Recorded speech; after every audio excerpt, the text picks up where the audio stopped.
time to meet up with everyone. Paimon even dreamt of making the film last night. If Paimon remembers right, we're meeting at a hotel.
Good morning.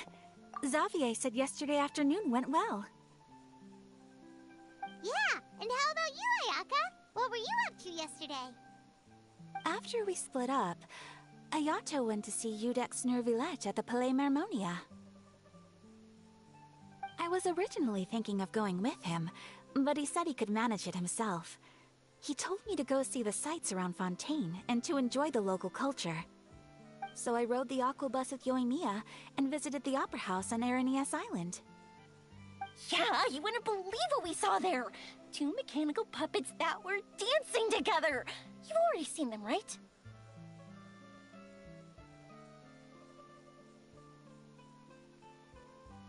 Yeah, those two! Amazing, aren't they? We sat and watched for quite a while. It was mesmerizing. Like we could keep watching them forever. Oh, it was the same for us the first time we saw them too! Afterwards, we went swimming at the beach! Well, diving to be exact. It was the first time I ever breathed underwater! I held Ayaka's hand and we counted down together. 3, 2, 1, and then splash! We were beneath the waves.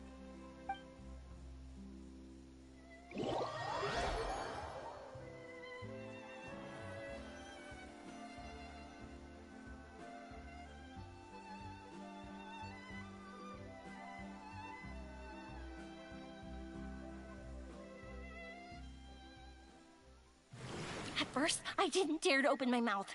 But once I couldn't hold my breath any longer, I decided to take a big breath in. Turns out the water wasn't as salty as I imagined. It didn't really taste like anything at all. Before I knew it, I was breathing like normal down there. It was an amazing feeling. Ayaka said I was too nervous and needed to loosen my grip. She got used to everything way faster than I did. I knew that the Traveler could do it, so I had no doubt we could do it too. That helped me feel at ease as soon as we dove in. The underwater world in Fontaine truly is beautiful. I love seeing the Romaritime flowers blossoming underwater, like little candles lighting up the streets at night. Yeah, and there were so many creatures that we've never seen in Inazuma. Like those fish that shimmer like a sword blade. Whoosh! Oh, and those big fish that call when they see people. Oh, you mean Hunter's Rays and Blubber Beasts! I just love the name Blubber Beast. Just wait till Pops and the others hear about this. They probably won't believe a word I say.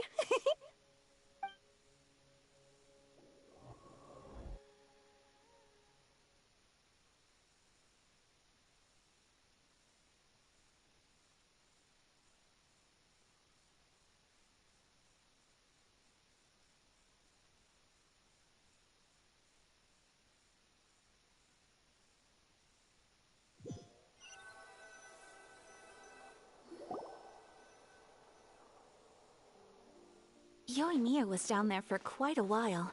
It was dark before we finally rode the aquabus back to the city. I figured she'd want to sleep in today. Yeah, even I was worried I wouldn't be able to get up. I still felt like I was drifting in the waves when I went to sleep last night. But as soon as I woke up today, I remembered that we'd all be shooting a film together, and I was ready to go. Speaking of the film, where's everybody else? My brother and Xavier were speaking to the restaurant owner about using the place as a filming location. They should be here soon. As for the others, We're here.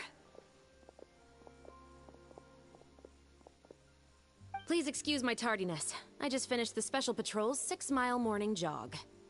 Wait, 6 miles? I'm so tired. I heard you all chatting, so I decided to come down. I sure could use some of that endless energy everyone else has. Good morning, everyone. Morning. Can someone fetch me a cup of coffee? More milk, hold the sugar. Sure. I'd be happy to do that for you. No, you can't go anywhere. Please, have a seat over here so I can get started on your makeup. The last thing I want is coffee stains on my costumes. I can get the coffee. It's the perfect job for an assistant.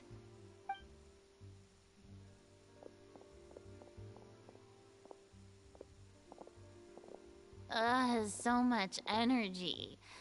Seriously, what's her secret? Oh, Yoimiya's always like that.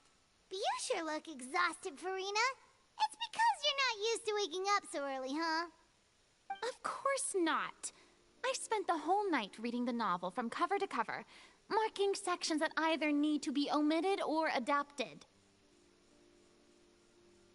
Wow, Paimon didn't expect you to be so thorough. Well, I was the biggest star in all of Fontaine after all. It takes more than just a pretty face to earn a reputation like that. I know how to get serious when the situation calls for it. I went all out when I was acting as an Archon, so why wouldn't I do the same for my own life? Here's your coffee, Director Farina.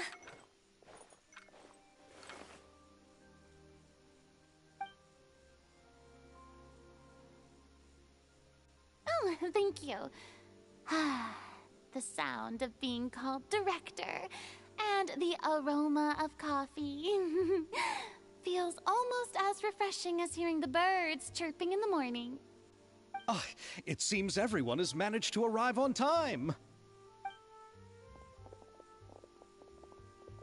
We've reached an agreement with the restaurant owner. We are free to use the second floor to shoot our film. Really? That's great! He is really looking forward to our film, and hopes that providing his restaurant as a filming location will attract more customers. Well then, Mr. Xavier, I'll leave the rest to you. Okay, thanks. First, I'd like to introduce our new members. This is our prop manager, Veronique. She'll be in charge of all the film's props and items. And this is Bonneau, our lighting technician. He'll be in charge of lighting and illumination to set up each scene's atmosphere. Wow, sure feels like we have some real professionals joining the crew now. First of all, please allow me to first express my sincerest gratitude to everyone in the crew. When my investor informed me yesterday that he wouldn't be able to provide the funds, I really thought that this was the nail in the coffin for this film. I had no idea that I'd find so many people willing to help me on such short notice. Thank you. Thank you all from the bottom of my heart. No need to be so cordial, Mr. Xavier. We're all honored to be a part of this. Your works made a profound impression on me when I saw them back in Inazuma. I am sure that someday, this film will be remembered as a prime example of cultural exchange between Fontaine and Inazuma. Yes, the story is the reason I agreed to join. I can't bear to even imagine what this film would look like without the very best director. Anyway, I would like to make a promise to everyone. that as the producer of this film, I'll do whatever I can to ensure that everything goes as smoothly as possible. This is not just my film. It also embodies the thoughts and feelings of every person here, as well as the endless effort we are about to pour into it. So, without further ado, The Two Musketeers will officially begin filming now! You may take it from here, Director Farina. All right. Listen up, everyone.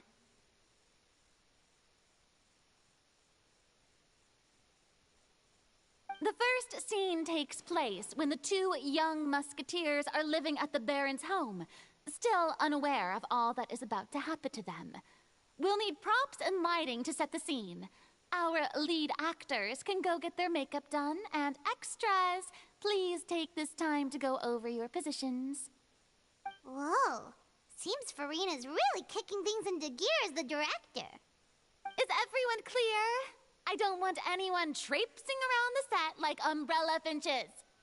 All right, cameras will start rolling as soon as the set is ready. Let's make a film that'll make some serious waves in Fontaine. Not the kind of waves that drown people. I mean, the good kind of waves. Seems like she's still a bit traumatized by that. Anyway, let's go see if there's anything we can do to help.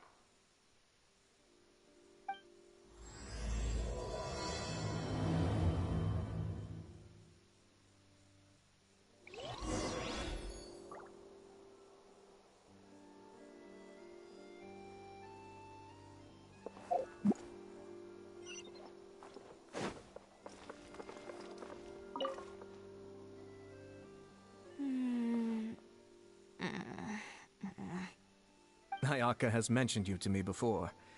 She said that you two were great friends when you were kids. I'm thinking about how to do your eyeshadow. Ah, yes. To help me really look the part. To achieve a more young and naive look for this scene. Are you saying the wrinkles around my eyes are too deep? You just have too much of a calculating look in your eyes. You sure don't mince your words. It seems you really haven't changed much. Quiet.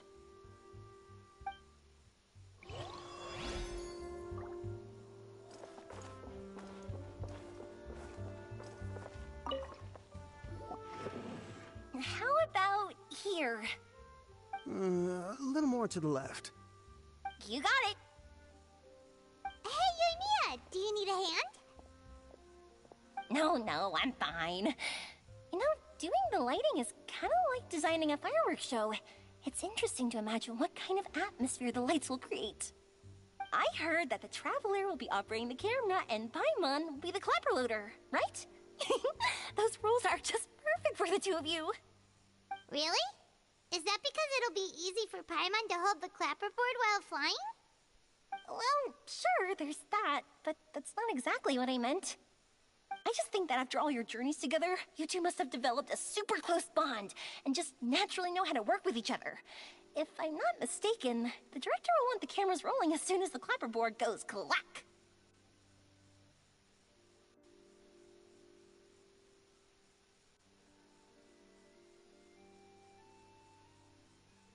Oh, I see.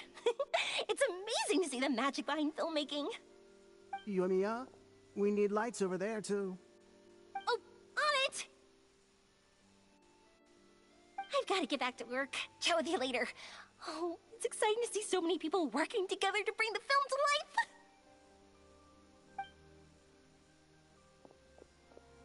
Seems like Yoimiya's really getting into it. But she was right. We do have a super close bond, don't we?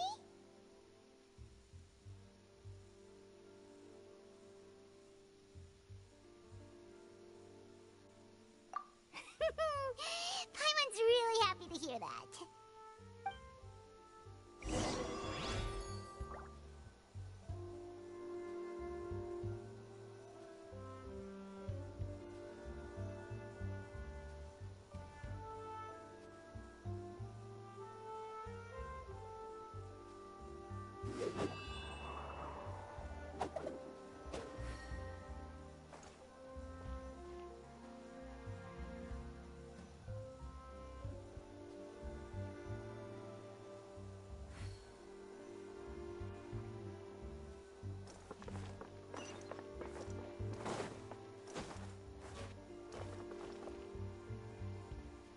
So, this is a real musket? No, it's just a prop weapon. Not bad. Have you seen a real For filming, some special gunpowder will be applied around the muzzle, which will help create the flash and smoke effects of a real gun being fired. Which means it'll be up to the actors to portray the recoil. That's right. The sound effects for gunshots will also be added in post-production. Thank you, Veronique. I think I know where to start now. However, the musket's gears and firing pin could still use some work. Adding some wear on the metallic components will make them appear more realistic. Also, be sure to rub the muskets with some oil each time before we start shooting. That'll give the impression that the firearms have been well maintained. Good point. You seem to know a lot, Miss Chevres. I assume you use these types of firearms on a regular basis? Yes, I perform routine maintenance on my weapons every day. Just like we as people need to eat and sleep, muskets need to be cleaned and maintained. I also perform similar care for my sword every day, and familiarize myself with its shape and weight, to the point where it feels like a natural extension of my body. Yes, this way, our weapons will never betray us in the heat of battle. Yes, well said. It seems we have the same philosophy on this topic. Oh, sounds like they found a common interest to talk about. Though these props differ from the muskets I use, I can still give you some pointers. Good. I look forward to your instruction. First and foremost, never point the weapon at anyone, regardless of whether it's a real or prop weapon, or whether you're holding it or it's on the table. This holds for any time when you're not actively engaging an enemy. Okay, understood. When aiming the musket, extend your arm so that it's level with your shoulder, and use your eye to look down the weapon's sights. Like this? Not bad. Now, try saying your lines. This is the end of the road for you. Good. Now turn your body a little. That way, you'll give your enemy less of a target to work with. And relax your shoulders. Here, allow me to demonstrate. This is the end of the road for you. Excuse me, Miss Chiori. Director Farina, there's something I wish to discuss with you. Oh? What is it? Like this? Yes, much better. What do you think? I do see your point. But are you sure you wish to do this? I believe it would be most fitting. Well, if you insist. All right, I understand. Miss Ayaka, Miss Chevres, could the two of you please come over here? Huh? What's going on? Are we gonna start filming now? Let's go see. What is it? I have a question for you, Miss Chevres. Would you be willing to play the role of a musketeer? What? To clarify, I would like to turn over my role to Miss Chevres. But brother... Don't worry, Ayaka. I actually view this as a good thing. I was becoming troubled trying to set aside some time to speak to the staff at the Palais Mermonia. I would like to have some conversations about the cultural exchange between our two countries, and I've heard that the bureaucratic process here can get rather complicated. Now, I will be able to focus on my work. Besides, you also know that I'm not really one for public performances. Are you really sure? From a director's point of view, I also felt like the relationship between the two musketeers in the original story could be improved. The older brother in the story plays the lead role with his overbearing character, but this causes his character to overshadow that of his sister, and the theme of the two supporting and relying on each other isn't conveyed very well. But if we were to change the siblings to two sisters of a similar age, then that aspect of the story might come through more clearly. Also, I've seen you instructing Ayaka. That cold and dignified personality is exactly what we need for the older musketeer. Of course, even with all these insights, the decision should still be made by Miss Chevreuse. Chevreuse mentioned that she really likes the story, right? Paimon bets that she'll take the role.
All right, I'll take the role. Good. It's decided then. I'll get started on making edits to the script. We'll also need to make some immediate adjustments to the lighting, props, and costumes. I have a feeling that our adaptation will be even better than the original story. You're doing a great favor for me, Miss Chevreuse. You have my gratitude. Don't mention it. I like this character, so if anything, I should be the one thanking you. Well, since my brother is the one who brought up the idea, I suppose there's no need to worry. Let's go, Miss Chevreuse. I look forward to working with you. Please, just call me Chevreuse.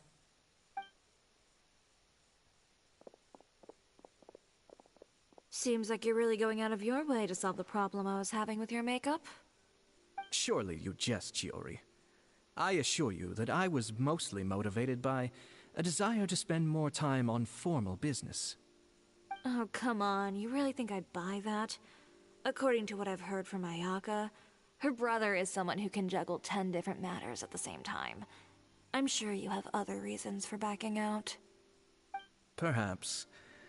Ayaka always said she wanted to go out and see more of the world, just like the Traveler. But I feel that she needs not only to see other nations, but also to make some different kinds of friends. I think it would be harder for her to make new connections with me constantly by her side. I would like to give her some space. All right, go on. Spoil her some more. Ayato! It's too bad you're stepping down from the role. Paimon really wanted to see you act as a musketeer.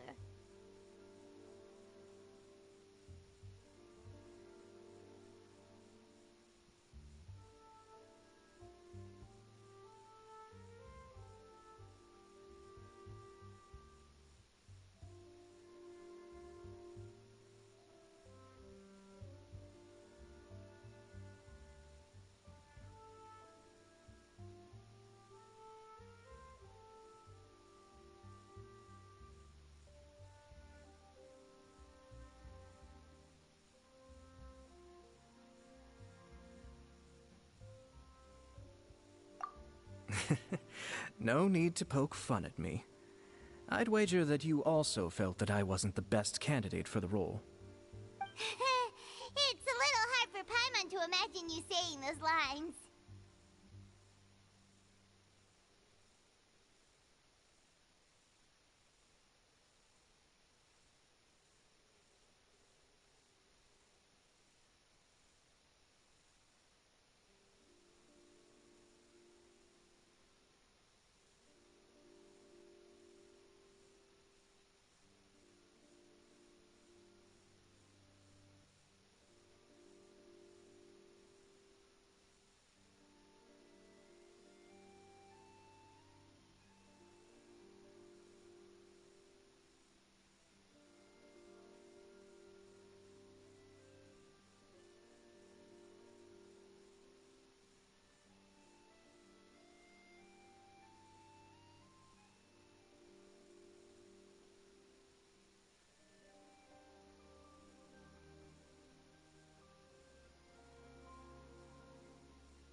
Yes.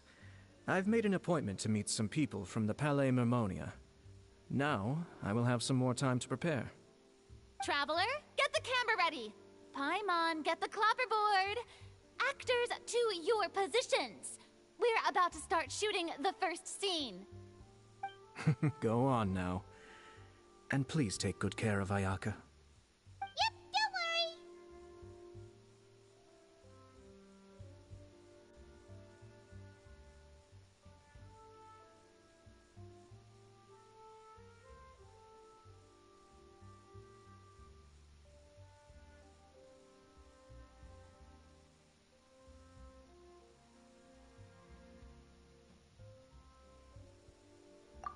Thank you.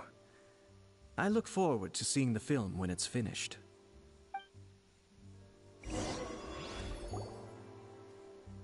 All right. Now that we're all here, let me help set the scene for everyone. The first scene takes place when our two main characters are still living at the Baron's estate. They've been ostracized and verbally abused by others in the household, but they still have no idea why. We want to capture how naive and innocent they are, despite their pain. Chevris will be playing the role of the older sister, Tulip, and Ayaka will be the younger sister, Iris. Be sure to get close-ups of the main characters at the right moment. Silence on the set! Lights! Camera! Action! Let's go! Tulip, Mother's been out for quite a while now. Perhaps she went to pick some flowers on the way home. You know how she loves flowers. Iris, Tulip, I'm home.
Mother!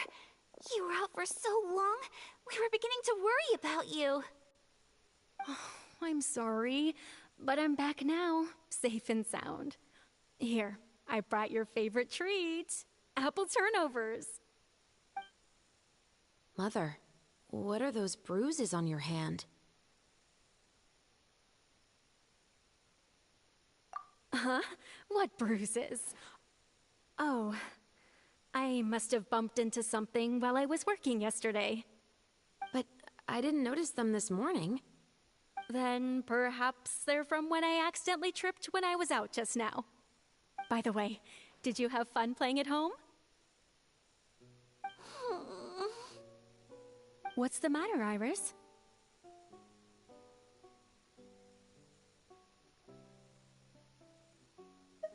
Well, we've realized that no one really wants to play with us. They even took Iris's doll and spat at us. And they even called us names. They said we were... Shh. It's all right. Don't worry. Girls, listen to me.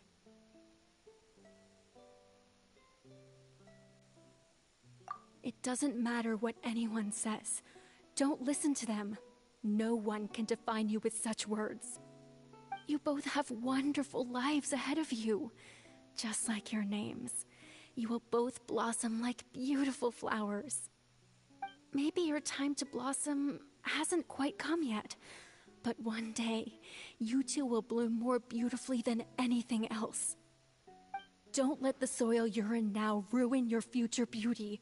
Understand? My dear daughters. And cut!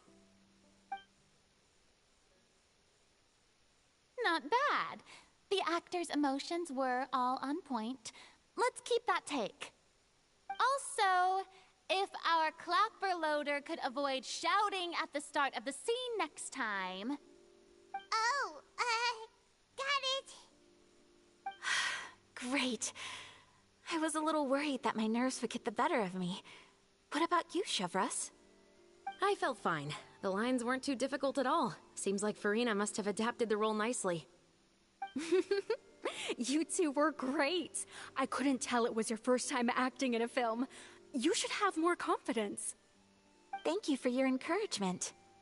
Positions, everyone! We'll move on to the next scene after we try a few more camera angles.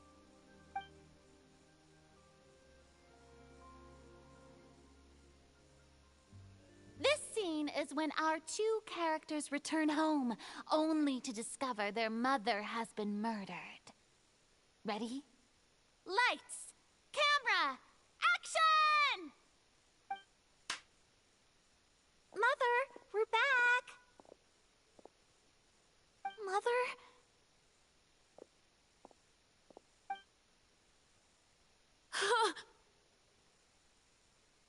What's wrong, Tulip? Iris, stay away! Huh? Why? What's... Mother! Mother...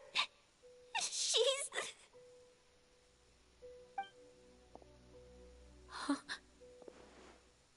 There's poison in this cup. Huh? I could have sworn I've seen this kind of cup before. Those aristocrats. They didn't even try to cover up their actions.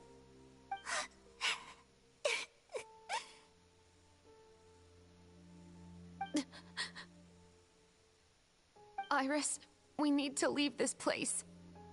Leave? But now that Mother is gone, where can we even go? Anywhere. All I know is that we can't stay in this house. But are we just going to let them get away with this? We'll have our revenge, I promise you. Just not right now.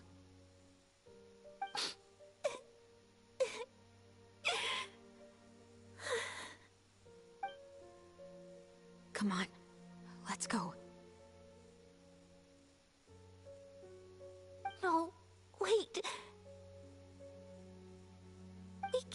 leave Mother here like this. At least let me leave this rose with her. That's why we went out in the first place. To buy her this flower. All right. Goodbye, Mother. We'll avenge you. Someday. And cut! Beautiful! Great performance! Oh my, you're so amazing, Ayaka! And were those real tears I saw? How did you do it? I was surprised too. Thank you for the kind compliments. Actually, as soon as Director Farina said action, I told myself not to think about anything. I just felt the weight of the moment and became the character. It's quite similar to practicing the art of the sword. You clear your mind and focus only on what's happening in front of you. Ayaka's performance was amazing. Have I discovered an acting prodigy? Pipe down, everyone! We need to move on to the next scene!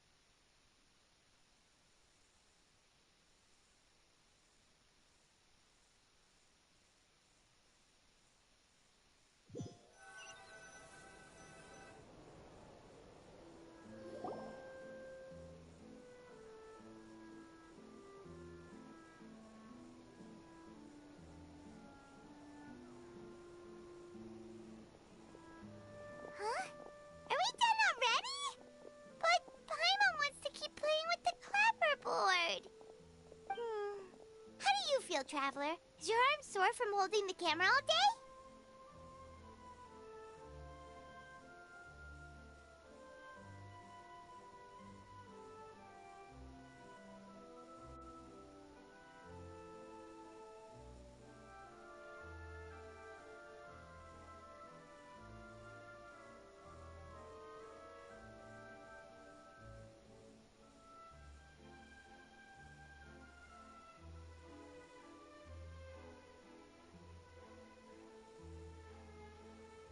Good work, you two.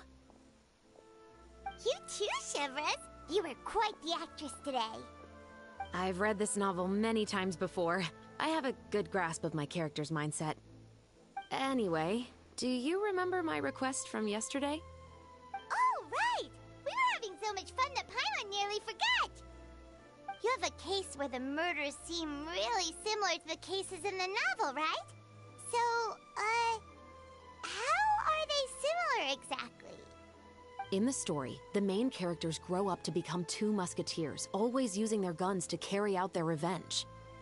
And on each of the victims, they place a rainbow rose as a signal that they've returned.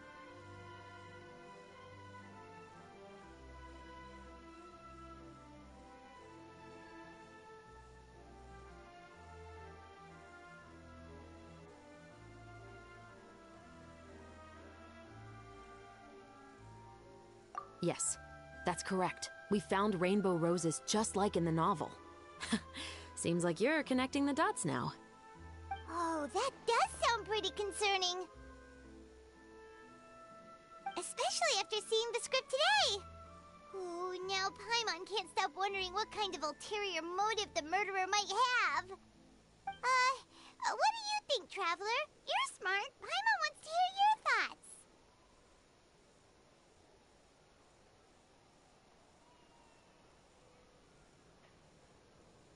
Good. On behalf of Fontaine's Special Security and Surveillance Patrol, thank you for your dedication to justice. There's no time to lose. We should start investigating right away. Follow me. Huh? Right now? But we just got done filming all day. Paimon's so tired. The most valuable intel always comes after nightfall.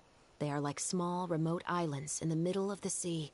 If you don't stay vigilant, you will pass right by them in the fog. That's how one of my favorite books always puts it, at least. So, where are we going right now? Let's start by checking out some workshops that sell mechanical components. If the culprit is making their own weapons, it's very likely that they'll visit those sort of places.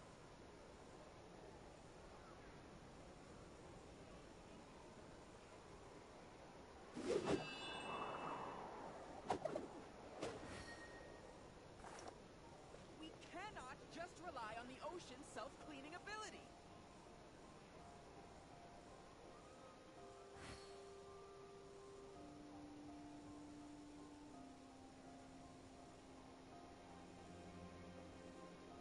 This scenery is wonderful.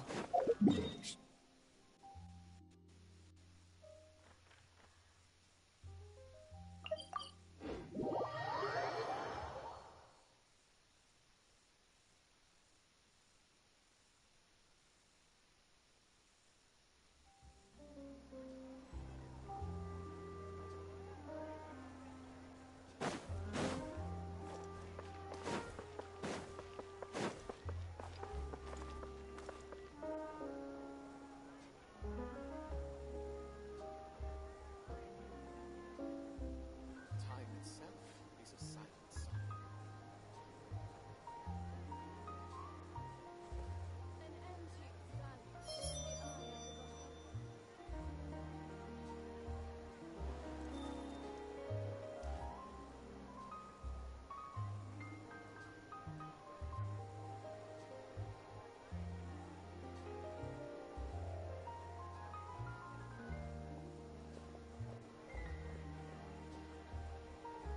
Time itself is a silent song.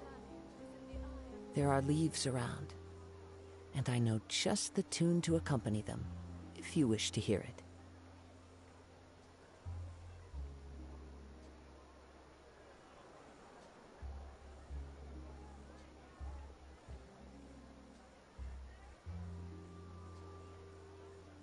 Time itself is a silent song.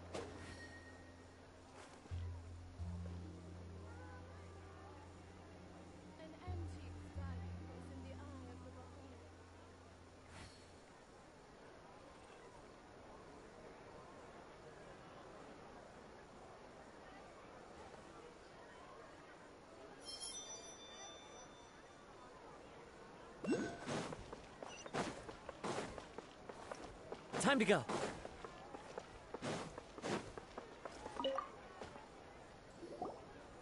Welcome to LeChaux's Clockwork Workshop. How can I help you? Hello. I'd like to know if anyone has purchased some special components lately. Special components? Sorry, could you be more specific? I mean the kind of components that aren't typically used for clockwork toys, but for firearms. Huh? For firearms? No, we don't sell those sort of things here. Don't misunderstand. I'm not here to cause any trouble. We are merely investigating a case, and we're hoping that you could cooperate. Well, to be completely honest, I'm not even sure what kind of components that would entail. Has anyone ever purchased components here as an individual rather than on behalf of an organization? We have a lot of customers who buy toys, but those who buy components are all regular customers who buy in bulk on behalf of their organization. Is that so? I understand. Thank you for your cooperation. You're welcome. It's the least I can do.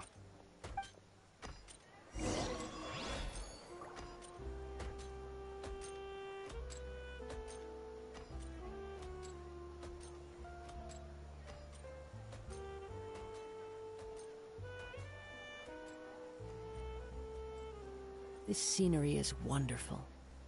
Surely enough to convince anyone to become a wanderer.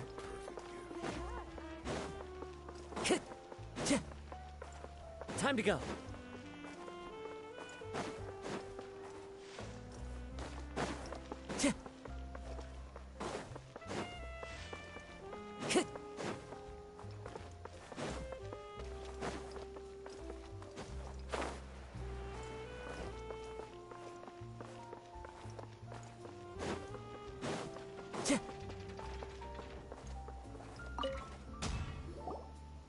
Oh, hey, Chevris. Run out of oil for your musket again? Hello, Estelle. I want to know if anyone has come to your shop recently to order some firearm components. Oh, is this another case? Let me think. I don't think so. Some people have requested that I make some prop guns for the Fontanalia Film Festival, but I refused all of those requests. Oh? Why's that? Because there's no profit! I only make things here that can do some real heavy lifting. I don't have the energy to make some new molds just for the festival. Then has anybody come specifically looking for mechanical components? Well, I usually sell off my scrap to the Fleuve Cendre. I don't typically give them to one specific person. I understand. Thanks for your cooperation. Don't mention it. Always happy to have the Musketeers' patronage. Seems like we haven't found any leads to go off yet. Yeah, unfortunately. All right, let's head to Fleuve Cendre next. Huh? Are you sure? People might not be so thrilled to see the captain of the Special Patrol there. You think so, huh? Then I guess you don't know. Huh? Know what? That I grew up in Fleuve Cendre.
Time to go.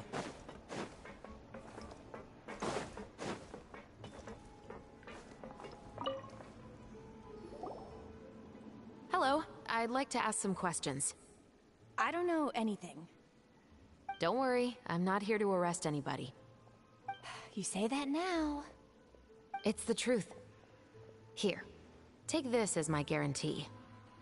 Wait, did Paimon just see what she thinks she saw? Is the captain of the Special Patrol bribing a citizen?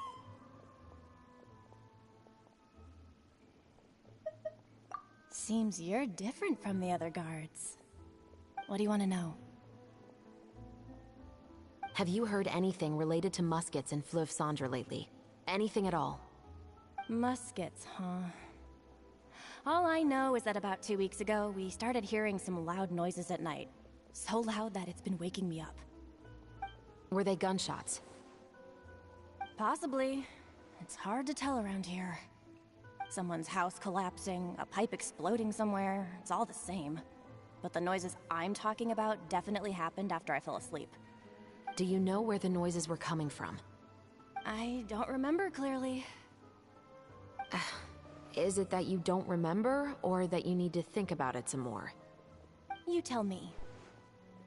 Then please, think about it some more. She's giving her even more Mora!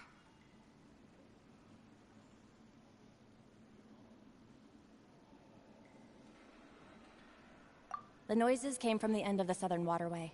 I came out and had a look for myself when I wasn't sleeping well, but I didn't dare get too close. That's all I know. All right, I'll take your word for it.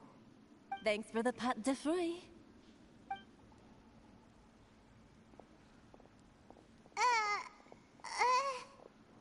No need to be surprised.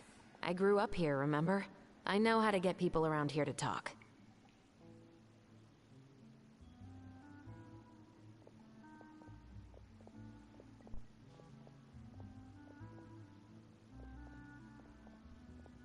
Seems you catch on pretty quick.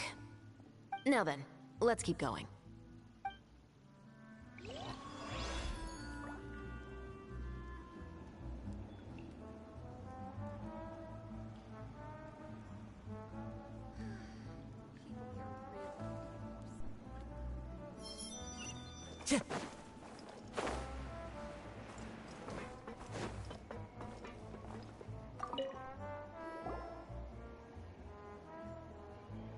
It's been a while, Tetro.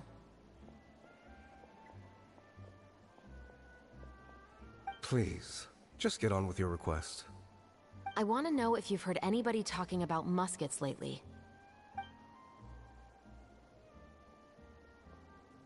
Information isn't free, you know.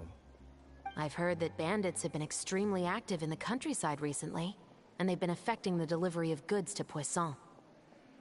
I can allocate some more manpower to help out with that problem. What do you say? You're still as helpful as ever. One of our men got drunk at dinner about a month ago and lost his gun. 3 days later, it turned up in the corner here. What's weird about that? He just forgot where he put it, right? This is Fleuve Cendre, my friend. Anything of value left in the tavern won't ever make it to the next day. But that gun turned out to be an exception. It didn't get any new wear and tear on it, and didn't even appear to have been fired. We were quite mystified as to what could have happened. I suspect it came back because the weapon was already known to the guards. You mean, a criminal was afraid the Marechaussee Phantom would use the shot marks to track them down? Maybe. But if that's the case, the culprit really took great care to avoid getting caught.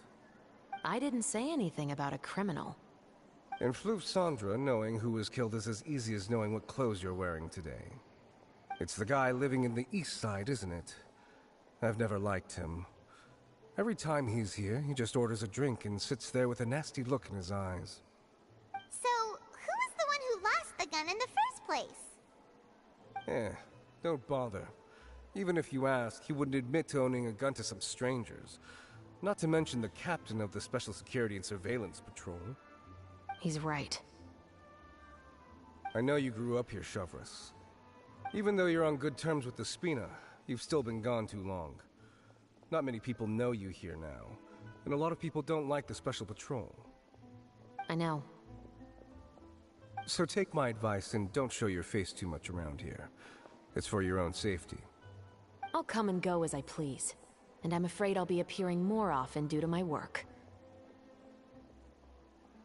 All right. Don't say I didn't warn you.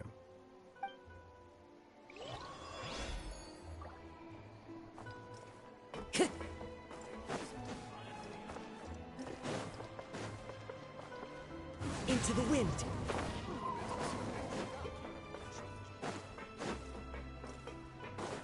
Time to go.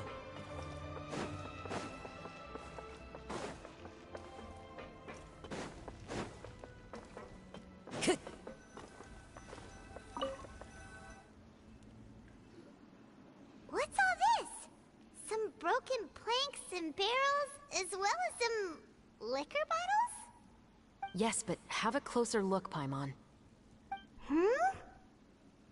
Even though somebody has purposefully tried to clean them up, these are obviously marks from musket bullets. In other words, someone was here trying to improve their shot. They were using the barrels and bottles for target practice. Could it have been the killer? Your guess is as good as mine. Although many people at Fleuve Cendre own guns, few hide the fact from others. And even fewer would go to such lengths to hide markings from practice shots. Anyway, let's go. There might be more to this.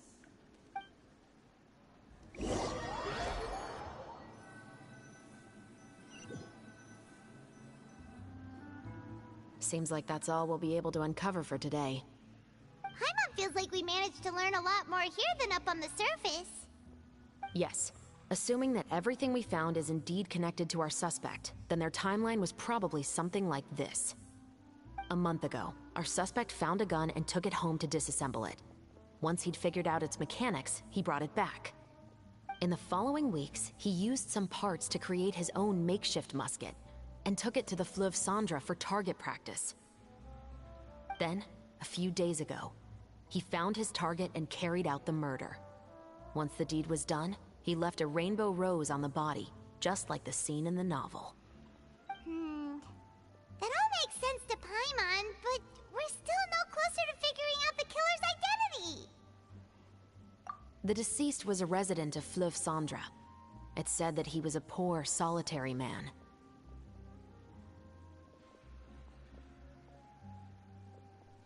Yeah, that's also something I'm trying to figure out.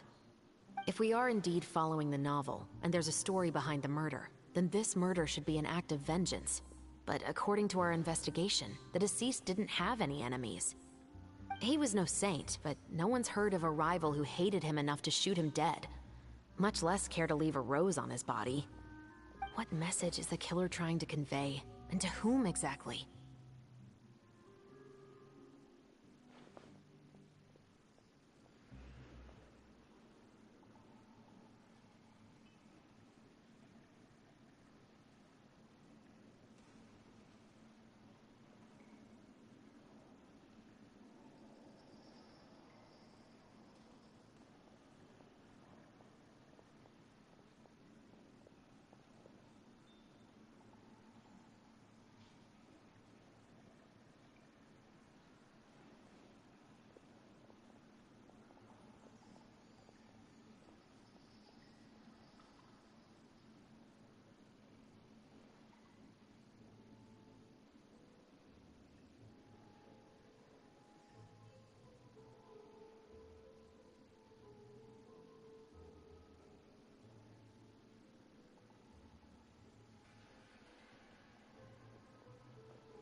We've thoroughly investigated that possibility.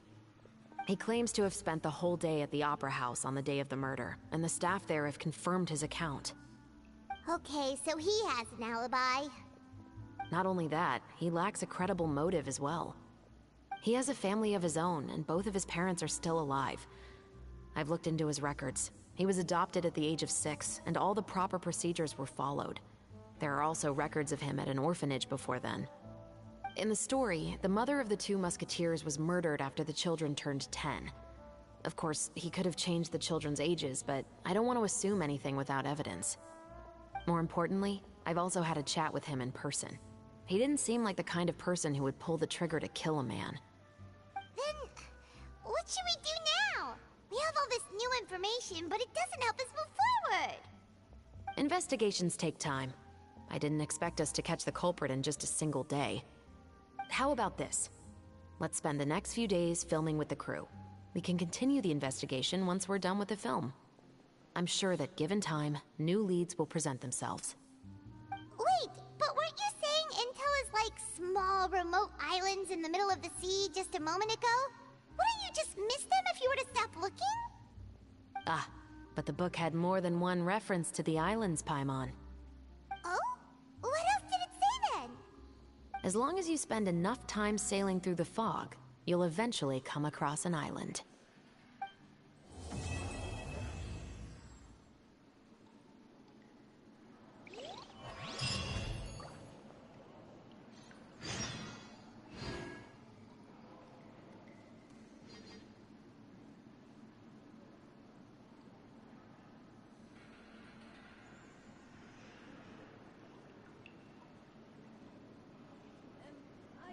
There are leaves around, and I know just the tune to accompany them, if you wish to hear it.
It's filming time again! Our schedule is jam-packed for the next couple of days, too.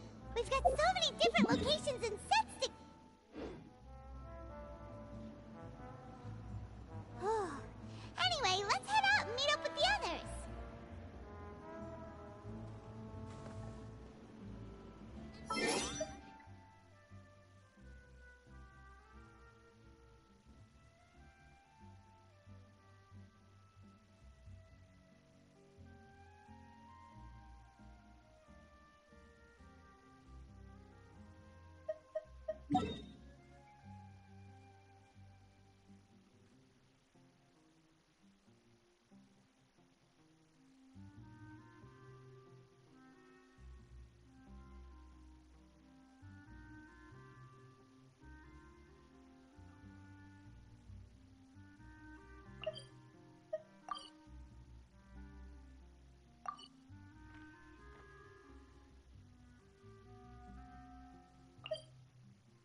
Just then, the rain stopped.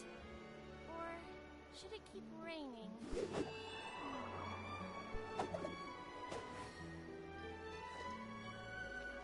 Trial or treat! Trial or treat! Enjoyed the Fontanalia Festival! Wherever in this world I roam, I carry memories of my home. This blade, it is the last link I have to the land of my birth. Stopped. Trial or treat! Or should it keep raining?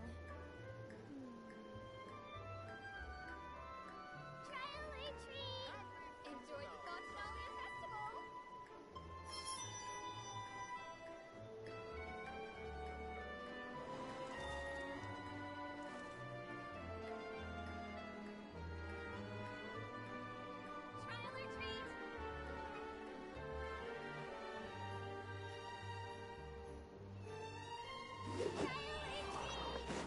I follow the wind.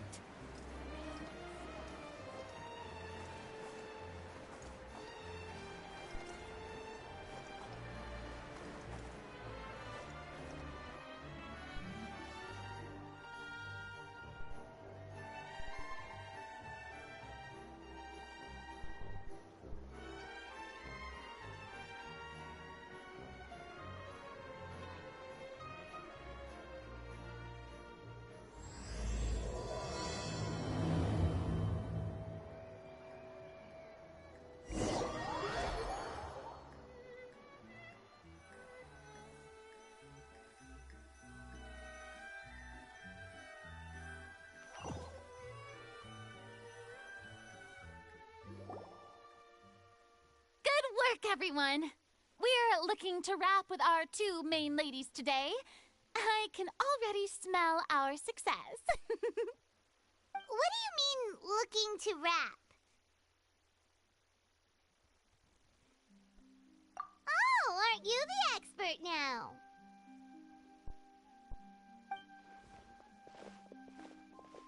This upcoming scene is the two musketeers' final confrontation with the Baron. There'll be quite a bit of action, but no choreography beyond what we've already rehearsed. Anyway, get ready. Lights, camera, action! The view is beautiful tonight. It reminds me of that fateful night 10 years ago. And now that I've said it, I can even make out the faint fragrance of herbal tea in the air. Enough, villain! It's time that you pay for the death of our mother! My dear Iris, have you forgotten your manners?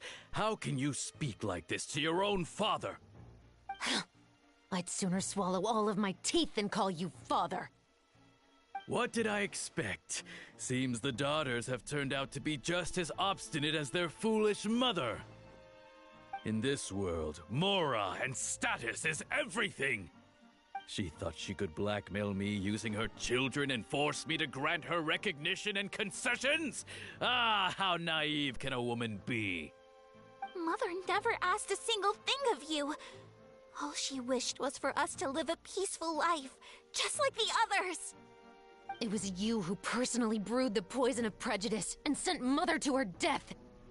Compared to that deadly poison, the 2 bullets that will soon pierce through your heart will be like sweet mercy. And that's exactly why I said you're just as naive as her. Did you really think 2 muskets would be enough to defeat me? So let's see. What is stronger? Mora and power, or the 2 muskets in your hands?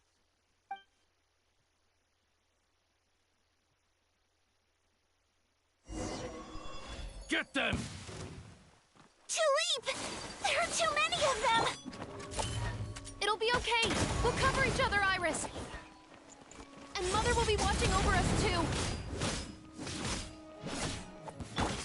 My apologies. Ah! Stop right there!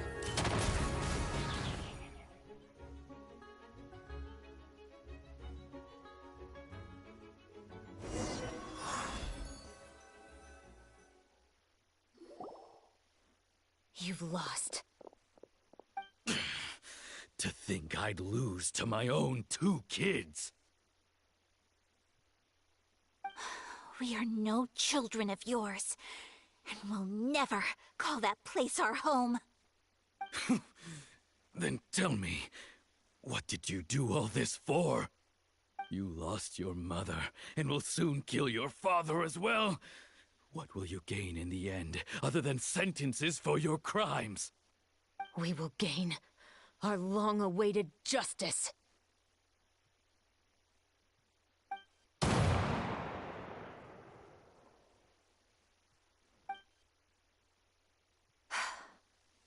It's over. Finally, it's over.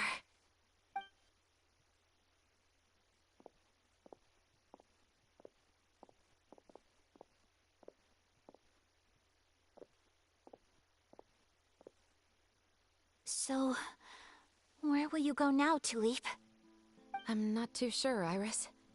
Maybe somewhere with lots of flowers? After all, Mother always did love going where the blossoms were. What about you? I want to go visit Mother's grave. Yeah, that's not a bad idea.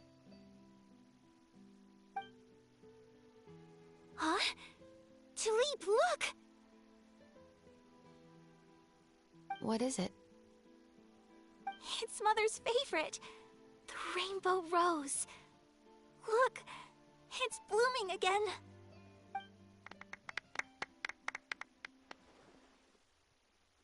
Excellent! That was beyond mesmerizing. Even I didn't expect the scene to go so well. And we got it in a single take. All right, everyone. We've got a wrap for Tulip and Iris. Congratulations, Ayaka and Chevres! Thank you. I didn't expect our parts to wrap so quickly. I wish I could savor the experience for just a bit longer. Paimon totally understands. Paimon's not ready to say goodbye to the clapperboard either. Filming has really been a lot of fun. You were great too, Chevres. The way you said, long-awaited justice. It gave Paimon chills. That is indeed my favorite line in the whole book. I still remember trying to act it out in my room the first few times I read it. Whoa, Paimon would have never guessed you're that type. Who doesn't like stories where the guilty are punished and justice prevails over evil?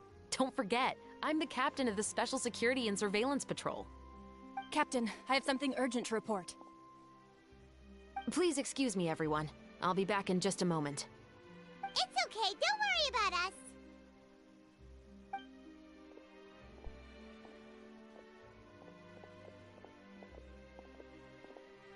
Oh? Was she whisked away by work already? I was just about to tell her how great she did. It seemed like some urgent official business.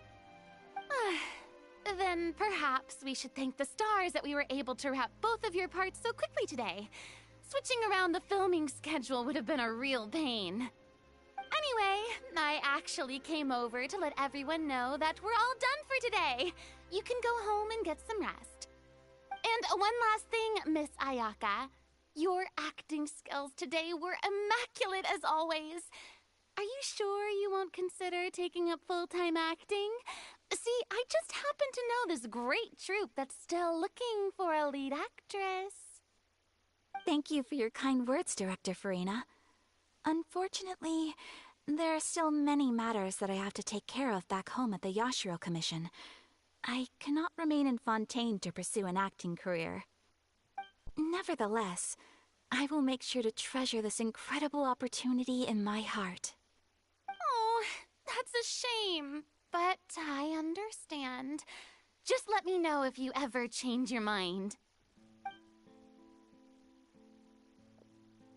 I believe it's also about time for me to take my leave. But hopefully I'll see you on set over the next few days. Even though my part's wrapped, I'd still like to swing by and help out the crew. See you tomorrow, Traveler and Paimon. Yep, see you tomorrow! Well, what What should we do next? Maybe we'll go investigate the case some more with Chevres today. Traveler, Paimon, please come with me. Huh? Where are we going? You could say that our ship has finally chanced upon one of those small, remote islands of intel.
Paimon's exhausted.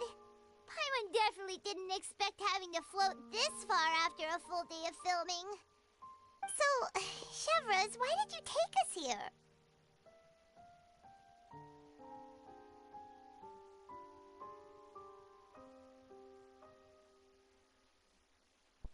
Affirmative. It wasn't anything conclusive, but it should show us a clear way forward. Have you ever heard of someone by the name of Emily? Oh, you mean that famous perfumer? She's a good friend of mine. She's lent me her aid several times in the past to resolve some difficult cases. After I discovered the rainbow rose at the scene of the murder, I sent it to her. After all, she's probably the foremost expert on flowers and scents in all of Fontaine. And then? There was nothing remarkable about the flower or the trace amounts of soil left on it. But according to Emily, the rainbow rose left by the killer was derived from a very rare cultivar. Huh. Paimon didn't know that there were different varieties of rainbow rose. Paimon just thought they grew everywhere in the wild. Flowers that are deliberately cultivated will always show some different features from those that bloom in the wild. We already knew that the rose left at the scene belonged to a special cultivar, but with Emily's expertise, we were able to pinpoint the place where it was first picked from. Oh, Paimon gets it now. So whoever first planted that rainbow rose was probably the killer. Precisely. And after we checked what we learned against some sales records from the past, we discovered that there's only one person in all of Fontaine who could grow and sell this specific cultivar. Really? And who is it? It's the novelist. But didn't you say he had an alibi? To be clear, I haven't changed my mind about him. I still don't think he was the one who pulled the trigger. However, that doesn't mean the true culprit never visited him at his home or never purchased a rainbow rose from his garden. Whatever the case, we will have to confirm a number of things with him. So you mean the next place we need to go is...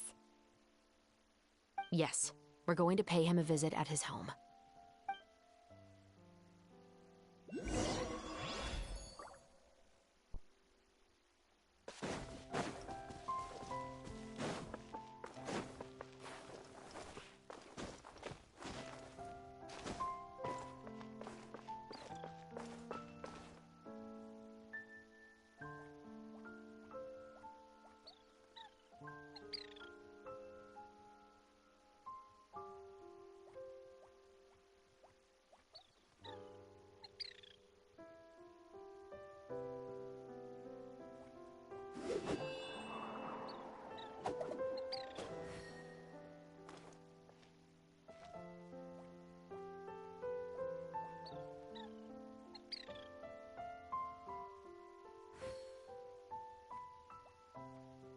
There are leaves around, and I know just the tune to accompany them, if you wish to hear it.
That should be his house. There are so many Gardamex stationed around the place. That's pretty unusual, right? According to what he told me last time we spoke, he hired them so he won't be harassed or disturbed. Huh. So there are a lot of flowers in his garden, but Paimon doesn't think we'll be able to pick one without alerting the Gardamex. Right. Which is exactly why I think there has to be a special connection between him and the killer. So, should we knock? Just wait here for now. I'd like to take care of a number of those Gardamex first. But they're so far away. How are you planning to do that? Don't forget, Paimon, I'm actually the real-life captain of the Musketeers.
All clear. Let's go. Wait! Paimon's a little nervous now that we know he could be the killer. Can we go over our plan of action again? I'll go knock on the door and make sure it's safe inside. Once we're sure that we're in the clear, I'll ask him to come with us for a quick round of questioning at the guard's headquarters. But can't we just arrest him? We still have no evidence that he's the killer, or that he lent the killer any direct aid. Still, it would be appreciated if you could pick a rainbow rose from his garden for me while I'm talking to him. It'll help the Marechaussee Phantom confirm Emily's theory. Sure, no problem. Just be careful, Chevreuse.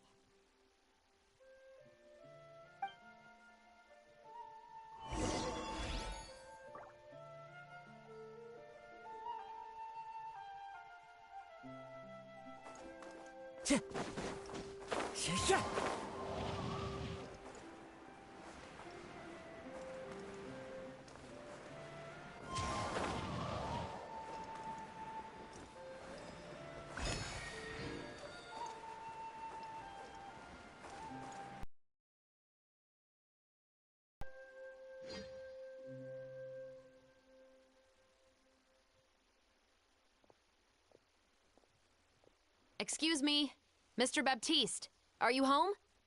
Who could it be at this hour? Oh, it's you, Officer Chevreuse. Would you mind accompanying me to the guard's headquarters, Mr. Baptiste? We would like to ask you some questions about a case. Oh, is it still regarding the murder case from before? I cannot confirm or deny that at this time. So it is then. Listen, I need you to come with me, Mr. Baptiste. Miss Chevreuse, I'll save you the trouble. Oh, and you two over there? There's no need for you to pick my flowers either. It's not time for them to bloom yet. Oh! Okay.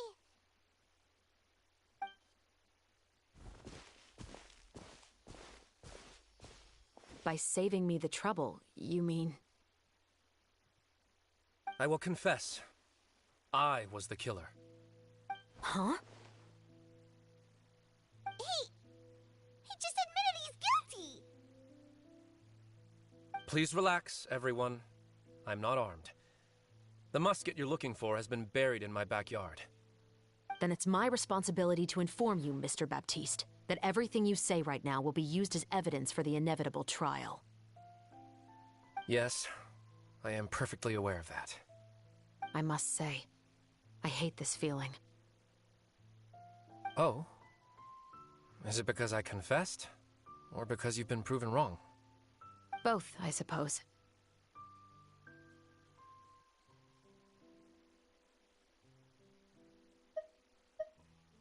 For the same reason as the one I wrote out in my novel, of course. I did it to exact revenge. I know you haven't figured out the link between the two of us. Had you done so, I'd have been taken away to the headquarters a long time ago. But that won't stop me from always remembering his grotesque face. After all, he was the one who killed my mother. Your mother is still healthy and well. You know, I was adopted as a child. I was referring to my birth mother. That was never recorded in the orphanage's records. Please forgive a 6-year-old child for concocting some lies to protect himself after watching his mother die right in front of him. So, your novel, it was like a record of your life? No, of course not. It was a work of fiction with many embellished parts. But I am indeed the illegitimate son of a wealthy and influential man who abused his power to murder my mother. That part was 100% real. But the man you killed didn't have a Mora to his name. He was a hired assassin. An irredeemable beast who sank his fangs into a defenseless woman just for a few bags of Mora. But if that's really the truth, you wouldn't be telling us any of this now. You still haven't managed to take revenge against your father, the true mastermind behind it all. I never thought I'd hear that kind of thing from the captain of the Special Security and Surveillance Patrol. I'm simply skeptical about your motives. It's simple, really. I've grown tired of everything and don't want to shoulder this burden anymore. You may have considered me too soft to pull the trigger. Well, as it turns out, you are exactly right. I've become overwhelmed by the aftermath of the murder.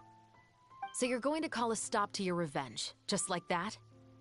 The true mastermind is too rich and too powerful for me. I've accepted that I will never be able to avenge my mother alone. And so what? The characters in your book never gave up. Now, Officer Shavras, I'm the one who has killed a man, aren't I? Are you trying to convince me to commit another crime? What's your father's name? How do you plan to prove the veracity of all of your claims? Well, I'd like to speak with you privately. Sure. Why don't we speak privately at the guard's headquarters? No, it has to be here. I must ensure that we won't be overheard. Fine. Let's talk here. When I said won't be overheard, I meant by anyone. I would like to speak with you and you alone.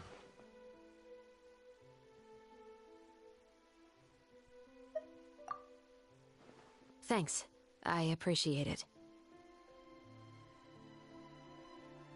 Please stay safe, Chevres.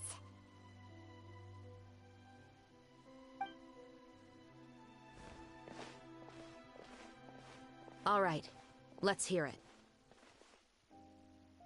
Will you really believe what I'm about to say? Well, that depends on what you're going to tell me. Fair enough. Fair enough. Then listen closely.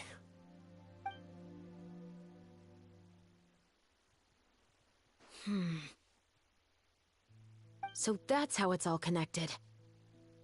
So, it seems you believe me after all. Do you want me to go public with this? No, Of course not. At least, not right now. Then why did you bother telling me? You've read my work. What do you think? Even if you were to go public with all of this right now, he'd simply deny everything. It's been too long. Almost 20 years. Anything that could be used as evidence has long faded away. Even if there might have been a solitary island of truth once upon a time, it has long sunk beneath the waves by now. Justice will never find him. Not if you don't try. I know that as the captain of the Special Security and Surveillance Patrol, you will always stand on the side of justice. But do you really think a cushy life in prison really constitutes justice for him? I bet he could lead an extremely comfortable life in the fortress of Meripede. What are you trying to say? I've been observing you from a distance. Your portrayal of the musketeer was exquisite. Pull the trigger of justice against him. Let the villain get what he deserves. You want me to let you go so you may complete your revenge? No, Officer Chavras. I know that would be impossible. No.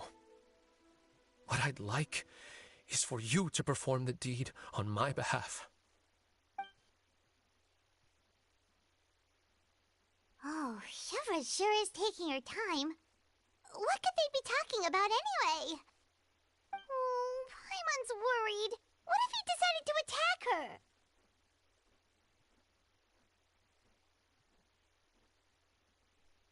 Oh, you do have a point. Still, do you have any idea who the rich person might be? And why the novelist doesn't want us to hear what he's saying to Chevres? Sorry to keep you waiting, you two. Hey, how did your talk go?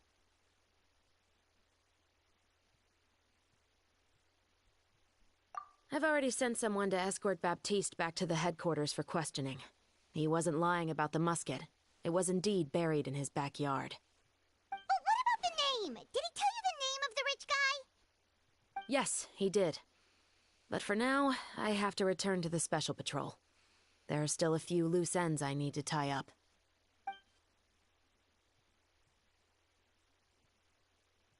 I'll probably be quite busy over the next few days, so apologies if you don't see me on set. All right, Paimon understands if you can't tell us everything you know. We'll just keep an eye on the Steambird then. Actually, there's still something else I need your help with.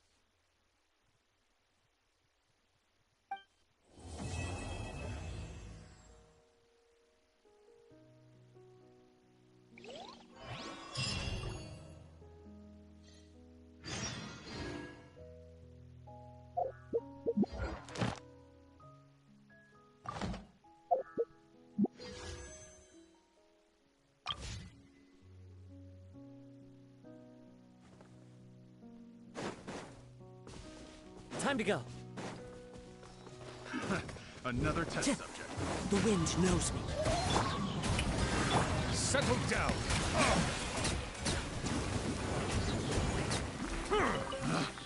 Pick the wrong test subject.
Another test subject. Another test subject.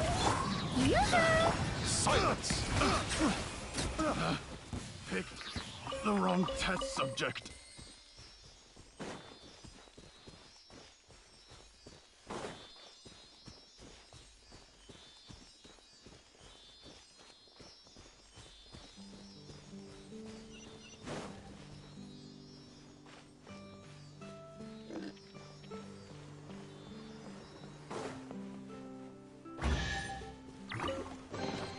Is it what you wish to find? Hopefully the excitement of opening a treasure chest has at least made it a worthwhile experience.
Chevra since that night at Baptiste's place.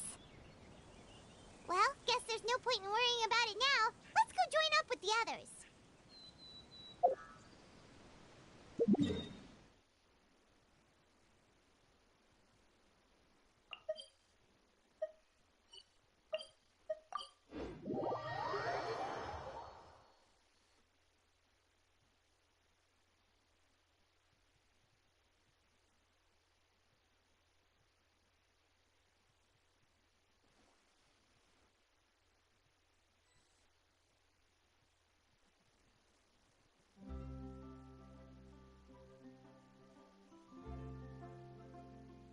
Water comes in many flavors to the discerning palate. Mondstadt's water is crisp and pure, while water from Liyue has an enduring aftertaste. In Inazuma, the water possesses a depth of flavor unlike any other. Sumeru's water, meanwhile, has a rich and complex flavor profile, but it must be savored patiently to fully appreciate it.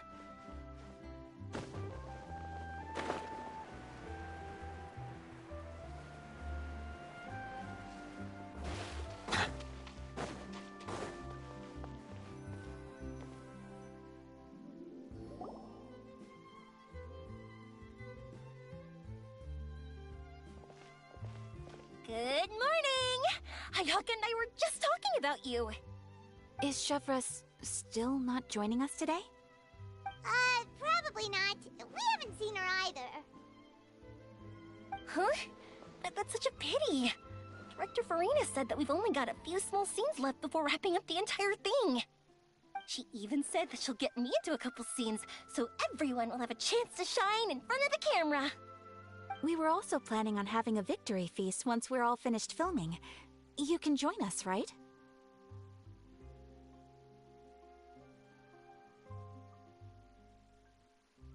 If only Chevros was here. I still haven't taken a photo with her. I'm afraid that can't be helped. Those special patrol folks are like phantoms when they've got a case on their hands. But to be honest, I'm even more concerned by what I read in the Steambird earlier this morning. It said that the killer in the murder case was none other than the author of the Two Musketeers. Oh yeah, I heard about that too. He came forward and confessed his crimes, but gave no explanation as to why he pulled the trigger. We didn't know about this case at all when we joined the film. Is it going to affect the reception of our work? From a pure publicity standpoint, this will draw a lot more attention to our film. I have to say, though, that no director can be perfectly comfortable with garnering attention through means other than artistic skill. To be fair, I feel like that ship sailed the moment you allowed yourself to be named as the director on our posters. It's not my fault that I'm super popular. What was that saying again? My popularity has, Sunk to an all-time low? spread to the four corners of Teyvat.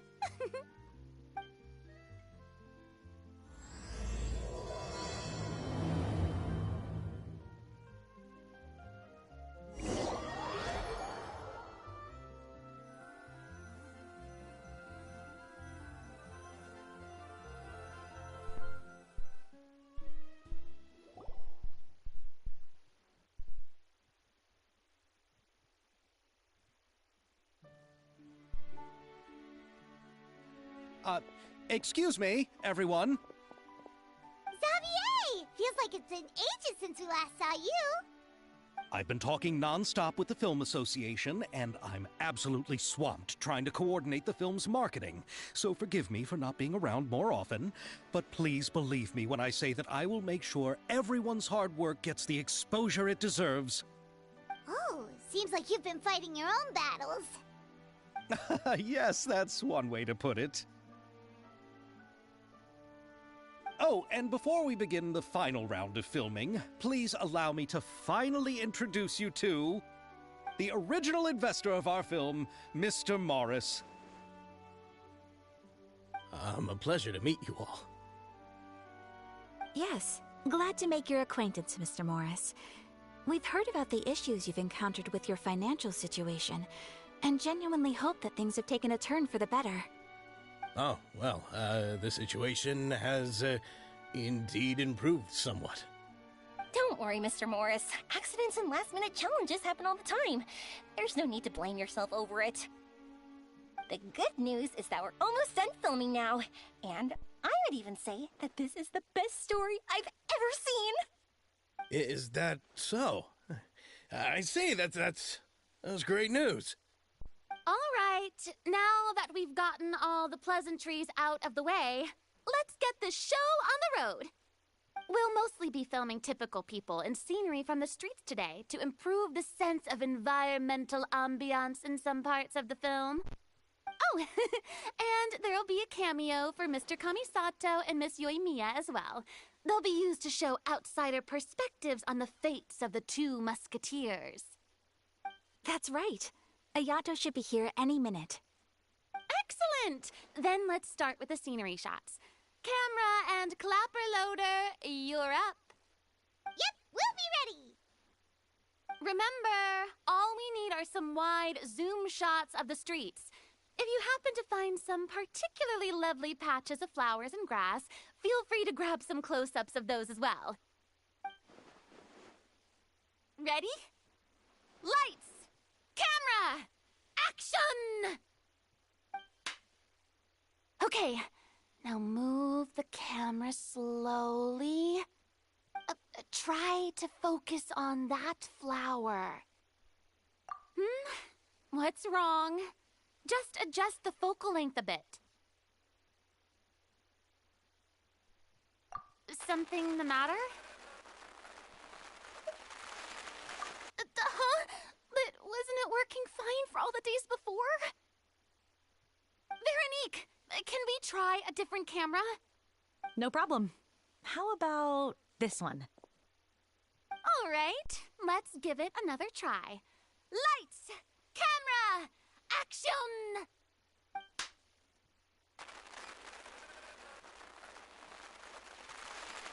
Don't tell me. This one is broken too? Veronique, do we have any other spare ones we can use? I'm afraid we only brought these two today. What? Then go find a workshop to get them repaired right away. Oh, and you too, Bono. Go find our spare camera in the warehouse and bring it back to the set. On it. Greetings, everyone. My apologies for the delay. Is something the matter, Ayaka? It seems like there are some issues with the filming equipment today. We're stuck for the moment. I see. Well, let's not just stand here twiddling our thumbs. Actors, to the makeup booth. We'll start on the next scene as soon as we get a working camera. The people at the workshop told me that the part which holds the lens in place seemed to have fallen off. That's super strange. It was perfectly fine just yesterday. Well, no time to dwell on that now. Let's get back to filming. Ahem! Quiet on set! Places, everyone! Lights! Camera! Action! By the way, have you heard about that recent murder case? Yes, I have. It seems that they've caused quite the commotion in the city. I heard that the chief of the guards is so mad about not catching the culprit that he's about to explode. Oh? I find that quite hard to imagine, considering how he already looks most days. Director, we have a problem. Oh, we're in the middle of a take! Couldn't you wait until we wrapped up this scene? No, Director, our film, all the finalized film that we've been keeping in the case has disappeared. Oh, wait, what did you say? Mr. Bono, please take me to where the film was kept right away. I'm coming too. No, Yoimiya, you have to stay here. Oh. Okay, listen up.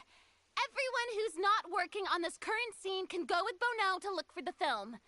Everyone else, stay put and wrap up the scene. Unbelievable. How could all these problems happen in just one day?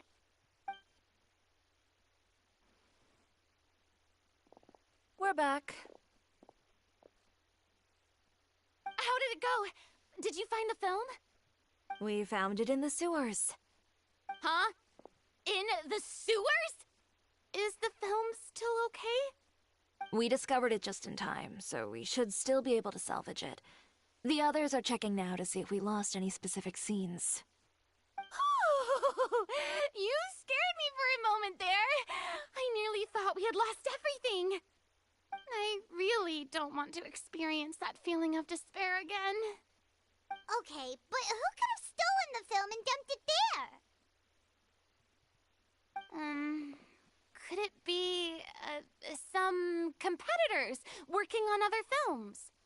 But if they wanted to harass us, why wait until the last day?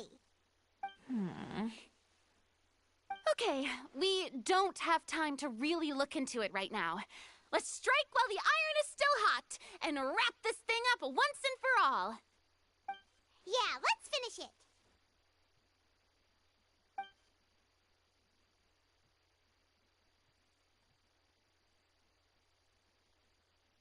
I would like to officially announce that our entry to the festival, The Two Musketeers, has now concluded filming!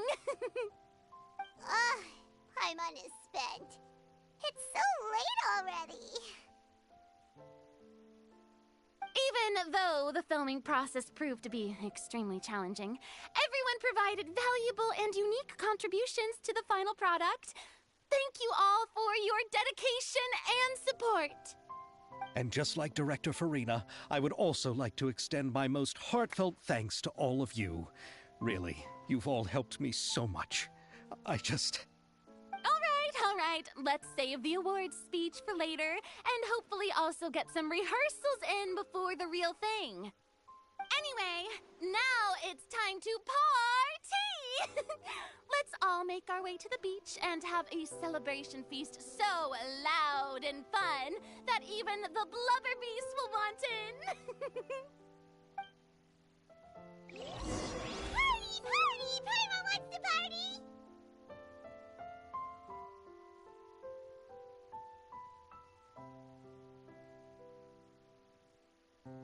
I see the value in my own work, but I also see the meaning in all the endeavors of the people of Fontaine. I believe I will continue to take pride in fulfilling my duties. Whoa! This place is hopping! Everyone's finally getting to relax after wrapping up the film. Let's go chat with someone!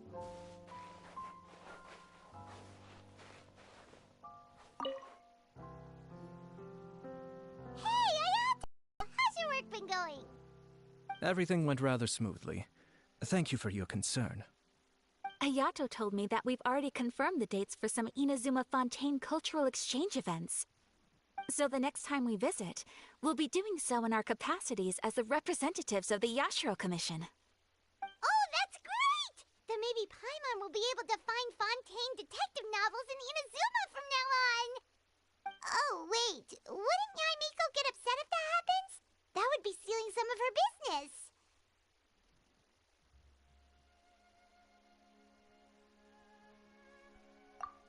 You've got a point. She's always complaining that light novels have become bland and too predictable after all. The cultural exchange won't only feature literatures of both nations, of course. We have also made plans for cross-cultural engagements in the fields of gourmet cuisine, toy making, and artisan craftsmanship. Whoa! Paimon's getting super excited now! When the time comes, be sure to visit and participate in all the events.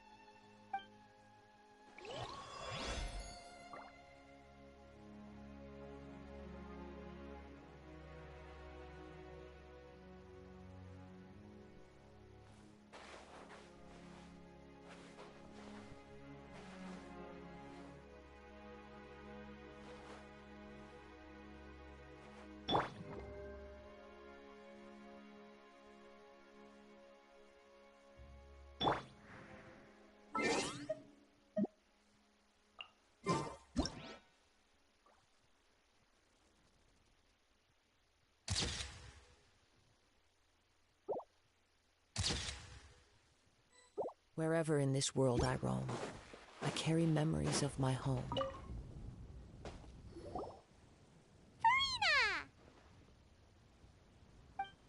Oh, my darling clapper loader and camera operator.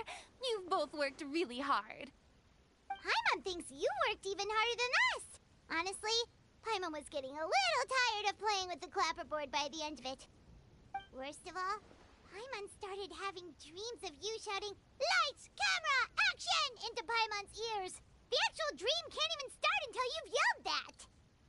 Hey, if anything, shouldn't I be more grand and delightful than your dreams? We've been through so much together, and that's how your brain remembers me? That's not Paimon's fault. We've just used the clapperboard too much lately. Anyway, what's most important is that we wrapped the film. I'm pretty confident that we'll take first prize. Hey, no need to mention the official name. Wait, now that you mention it, if we did win the prize, would Farina just get a statue of herself? Come on, I don't need that kind of attention. Xavier can accept the reward on our behalf. But just imagine! Farina accepting the Farina Award and holding a Farina statue. I'm going back to my dessert now. You all can keep discussing that on your own.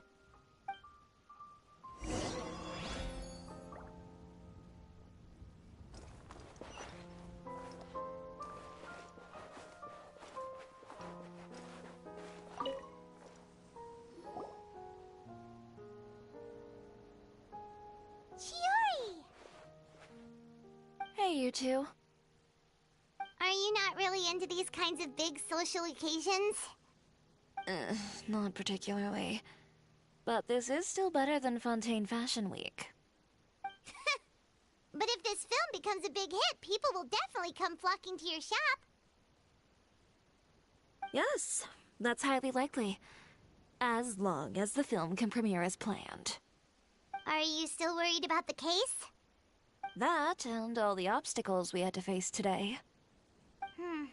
You're right. It's as if all our bad luck just manifested at once. But why today of all days? No, it's nothing.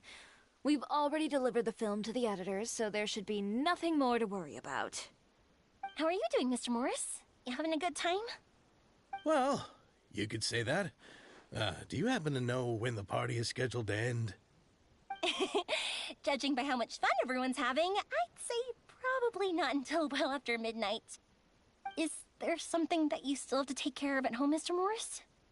Oh, well, I'm just not a late night person, so I might take off shortly. Oh no! Silly me. I almost forgot something super important. Oh, what is it?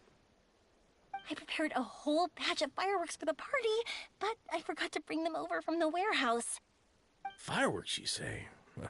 That's, truly a pity. Sorry things didn't go as planned. Could you help me carry them over, Mr. Morris? I won't be able to fetch all of them by myself. Me?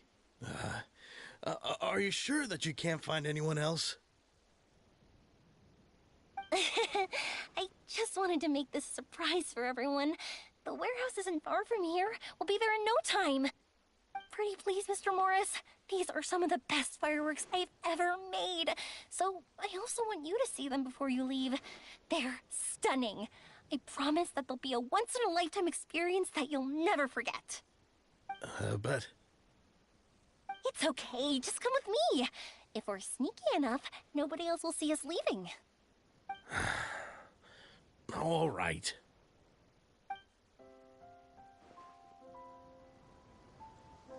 The warehouse is right over here.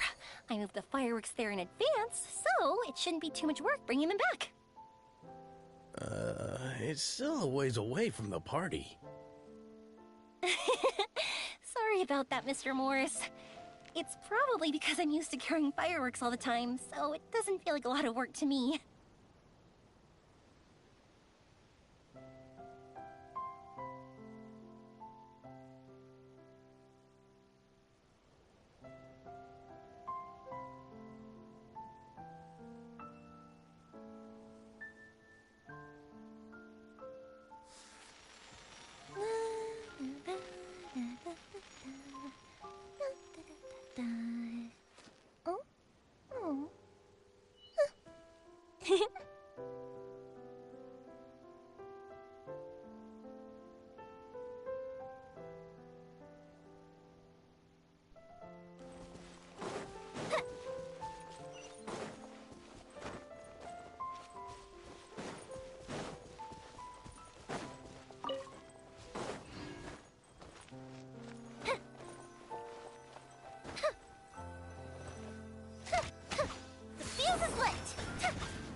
It's dark in here.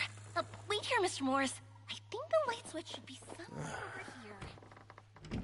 Well, why did I have to get roped into this? What was that?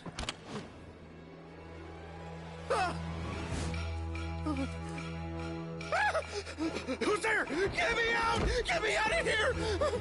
Did you really think you'd get away, Morris?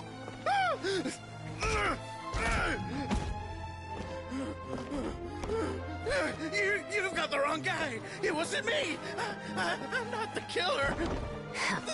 You know, Eliza died a far more heroic death than this. She fought your assassin to the end, to save the children she had hidden beneath the floorboards.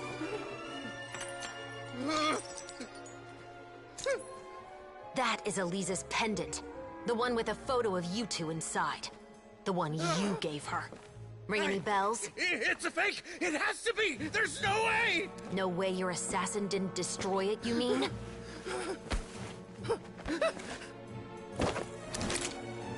Did you ever love her, Morris? Or was killing her always the plan? No, please. Listen to me. I told Eliza to keep us a secret. I paid her plenty for her silence. I never thought she'd keep the child. Everything was gonna come out, and I had no choice. She'd force my hand. No! I'm begging you. I have money.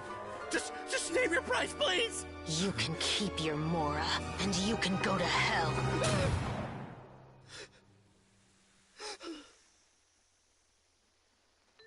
I'm Captain Shovraz of the Special Patrol. Morris, you're under arrest for Eliza's murder. Huh? Hmm?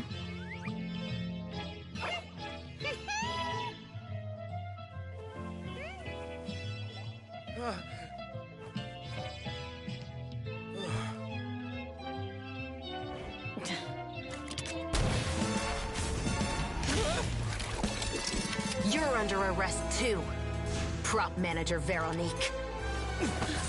Or perhaps I should call you the Second Musketeer.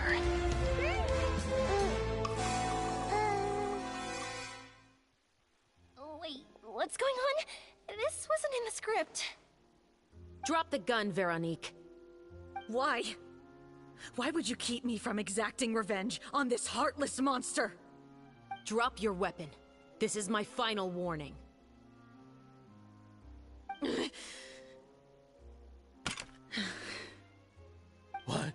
What is going on?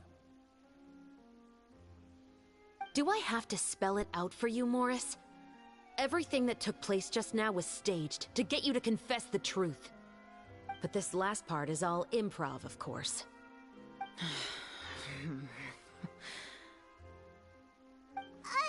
Shivers, you told us you wanted us to help you stage a play. You never said anything about the Second Musketeer.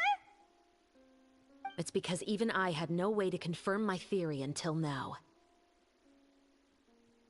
Thank you for your performance, Yoimiya. Could I trouble you to go and bring in the other Special Patrol members? They should be on standby just outside. Oh, and please tell the other cast members not to worry about us. We'll be rejoining them shortly. On it!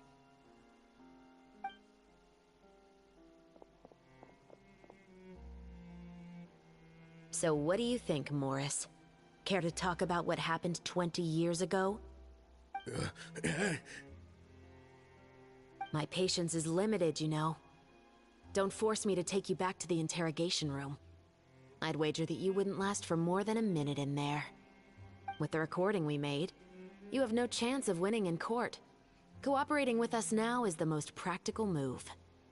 All right. I'll talk.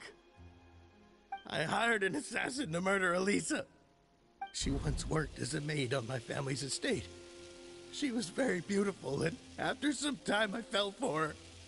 We kept our relationship a secret and carried out an affair for some time, but it wasn't long before she became pregnant. And if my parents ever found out, they would have stripped me of my inheritance and status, driven me out of my home. I also didn't expect Eliza to insist on bringing the pregnancy to term. She even asked me to leave my family and travel far, far away with her. She believed that you were truly in love with her. I didn't have a choice. I gave her a large sum of mora, told her to leave the family and to get rid of the baby. But then years later, she sent me a letter. There were photos of 2 children, and she even asked if I could find some time to visit them. Huh? 2 children? Paimon thought Baptiste was the only... you mean... Even if she had the children against your will, you could have just ignored the letter entirely. Why kill her? I had just gotten engaged to be married to an heiress from another wealthy family. So if anyone were to find out about Elisa, my life would be completely ruined. I didn't have a choice. No. You always had a choice. You just made the wrong choice. Again.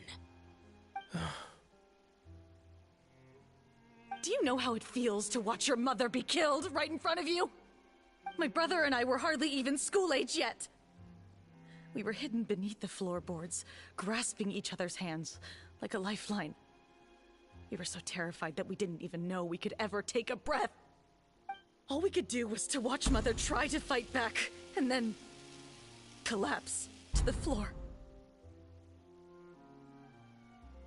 Even after the assassin left, we were still too terrified to leave our hiding spot. We thought that he might come back. It was only until the next evening, when we finally climbed out and gathered around our mother. But she had already become cold and stiff to the touch. You made up your mind right then and there to bring this case to light. Not only that, we resolved to get our revenge. And that's why you became the Musketeers. No, that's why I became a musketeer. The man from before was also killed by me. My brother had nothing to do with it. I figured as much.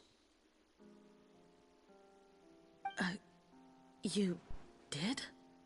I once told these two that he didn't look like a killer to me. His confession from that night also rubbed me the wrong way.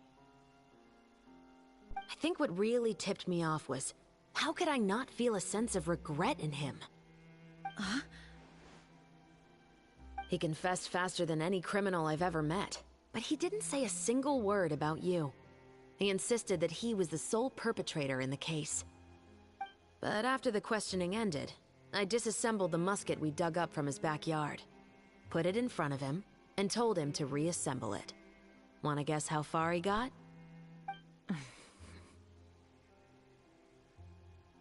He had no idea where to even start. He's never touched a gun in his life.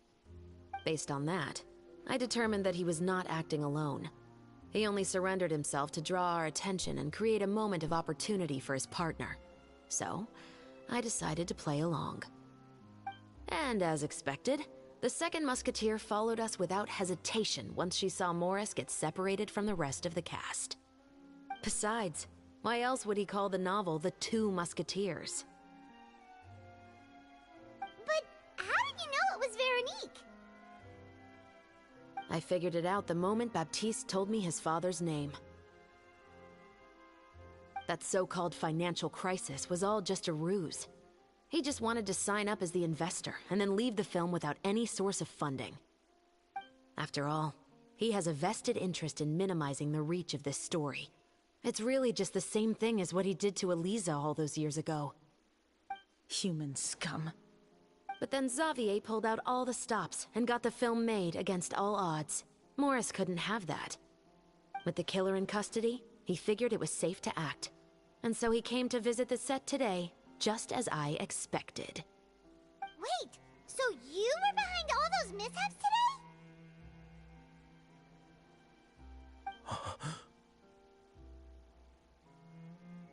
As for the identity of the second musketeer, I assumed they'd probably stay close to Morris and look for an opening.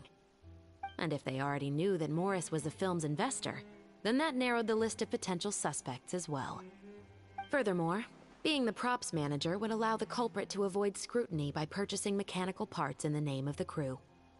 With that hypothesis in mind, I went back to check Baptiste's orphanage adoption records. Guess whose name I saw on the same page, just a few lines from his. My brother. He trusted you. As in, he trusted me to perform the deed on his behalf? He trusted you to stand on the side of justice. I am. I thought you could do it as well. Oh, the look on your face when you told him to go to hell. I really thought you'd put a bullet in his brain. You know what he has done. Are you telling me that you'd rather see him spend the rest of his life living like a king in the fortress of Meripede? I will never be able to forget the feeling of my mother's cold, lifeless hands. And you would call this ending fair? Is this what you call justice? I won't lie, Veronique. I did hesitate when your brother first told me about the truth. I wondered. I agonized over whether I should really put a bullet in his head. So why don't you? Because that should never be how justice is carried out in this world. Perhaps, to you, justice is simply reciprocated. An eye for an eye, and a life for a life. But everyone has their own understanding of justice. If everyone were to pursue their own definition of it, there would be no more order in this world. Today, you'll kill Morris, and tomorrow, his children may come for you. The world cannot render judgments based on a desire for revenge. That will only lead to a cycle of revenge, as well as the destruction of order and civilized society. Fontaine is founded on a set of laws and a standardized code of justice. That is why we are the nation of justice. But with all that said, I will promise you this. Morris will not lead a cushy life in the fortress of Meripede. Chevreuse, the rest of the Special Patrol is here. Thank you so much, Yoimiya. Letelier, Terena, please take them away.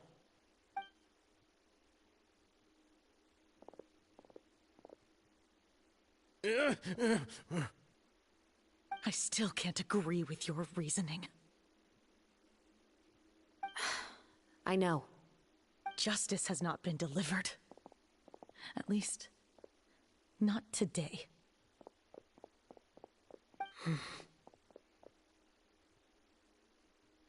Chevreuse. Let's go. We should give an explanation to the crew. Thank you for your concern. I'm fine. I'm just thinking about the things in life that have driven people to take justice into their own hands.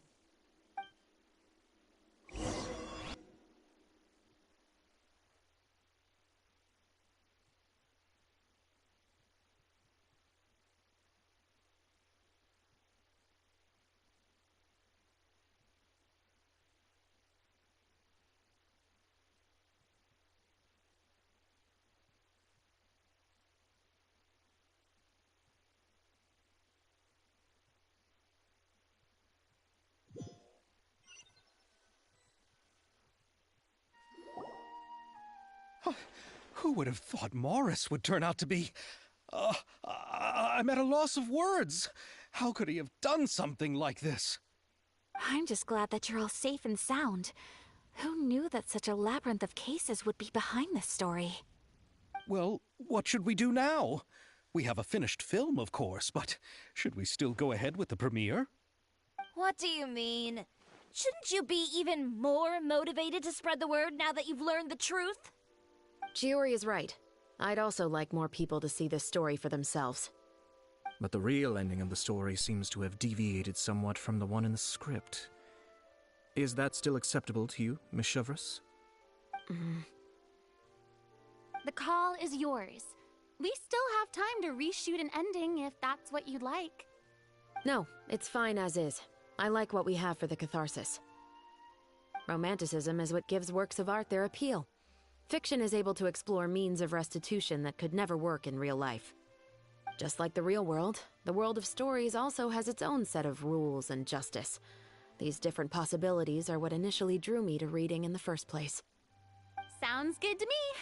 I support your decision. What about Veronique? Will she be okay?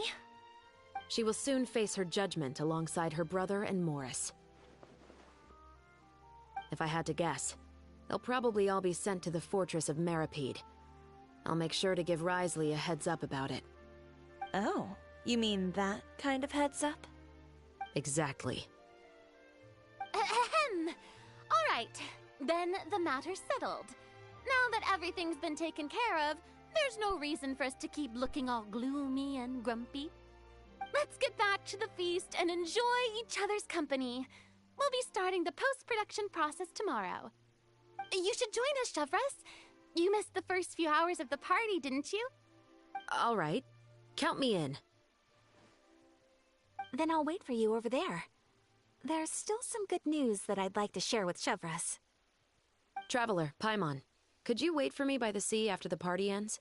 I'd like to go on a brief walk with the two of you.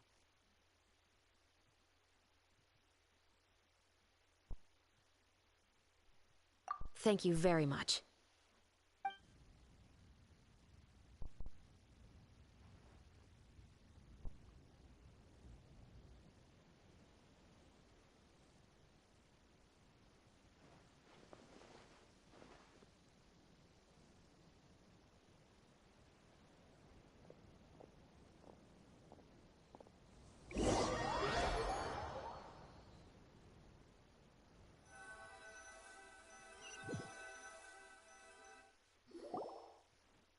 Sorry for the wait.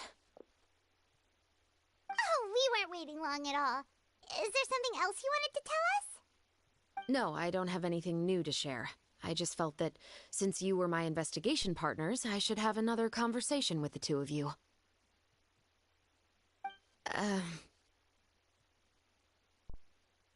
Traveler, how would you have responded to Baptiste's request if you were in my shoes?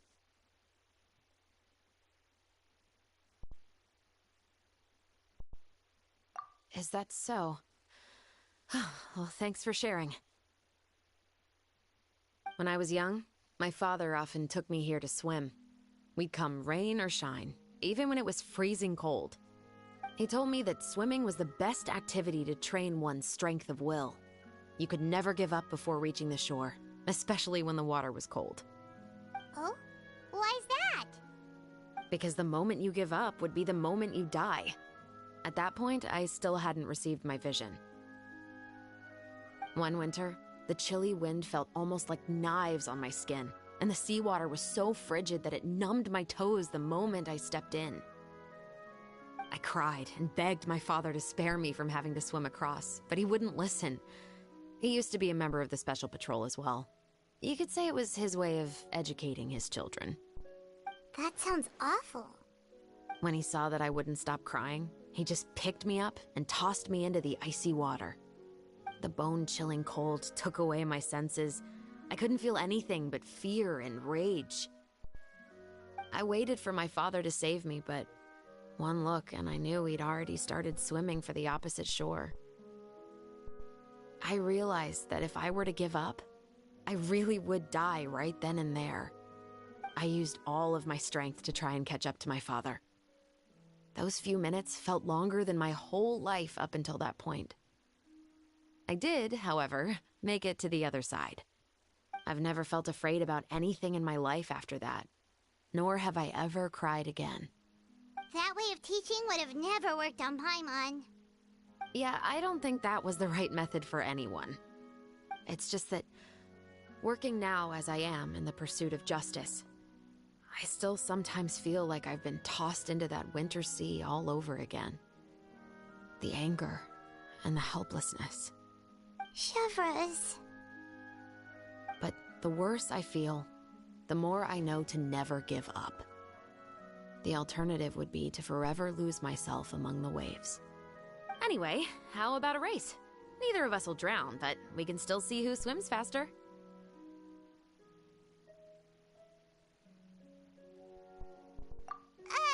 You guys go ahead!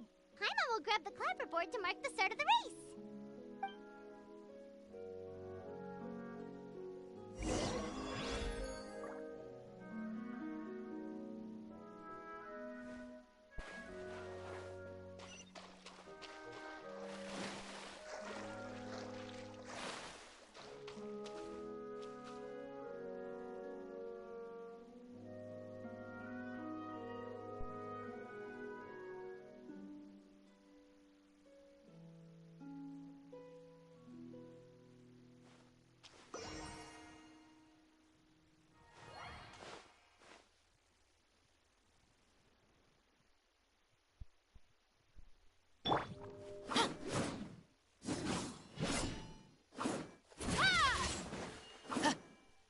weapons!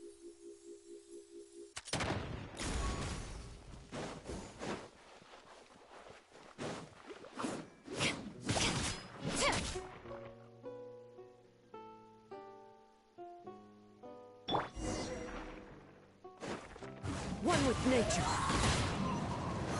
Time to go.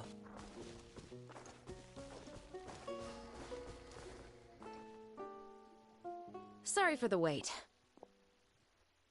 Oh, we weren't waiting long at all. Is there something else you wanted to tell us? No, I don't have anything new to share.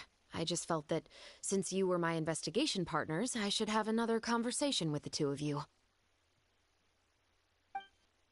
Traveler, how would you have is that so? When I was young, my father, he told me that swimming was the— Oh? What? Because the moment you give— One winter, I cried and begged my father to spare me from having— That sounds awful.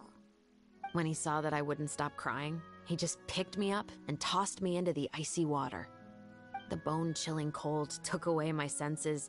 I couldn't feel anything but fear and rage.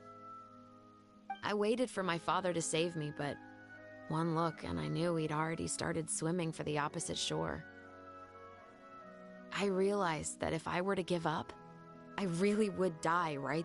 I used all of— I've never felt afraid about anything in my life after that, nor have I ever cried again. That way of teaching would have never worked on Paimon. Yeah, I don't think that was the right method for anyone. It's just that, working now as I am in the pursuit of justice, I still sometimes feel like I've been tossed into that winter sea all over again. The anger and the— Chevres. But the worse I feel, the more I know to never give up. The alternative would be to forever lose myself among the waves. Anyway, how about a race? Neither of us will drown, but we can still see who swims faster. You guys go ahead! Paimon will grab the clapperboard to mark the start of the race.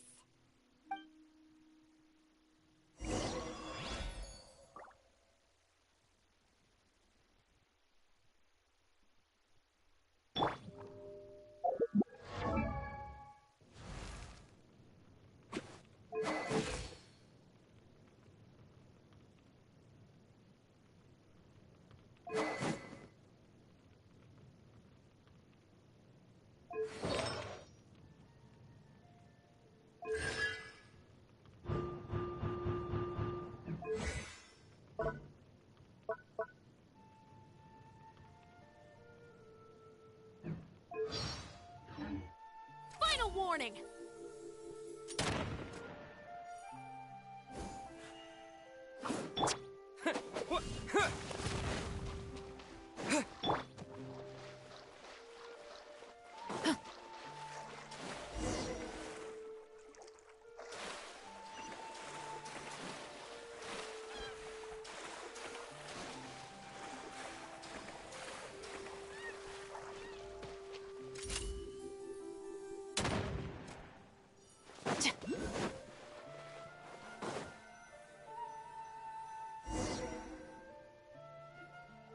Oh, that felt good. You were so fast in the water, Chevres. You were swimming even faster than Paimon can fly. So, about the special patrol, did you join because of your dad? Partly, but I'd say I was more inspired by the heroes I read about in stories growing up. Oh, so it's due to your love of stories. Of course, it was only after I joined the Special Patrol that I learned that truth is often stranger than fiction. Come on, let's walk a bit more.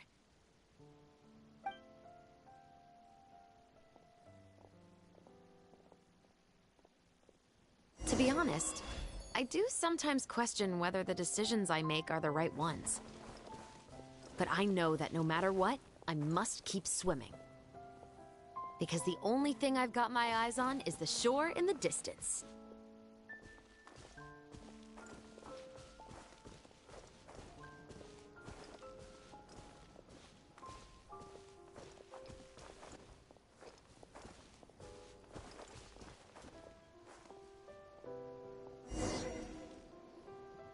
Thank you for coming on this walk with me. I feel a lot better after getting all that off my chest.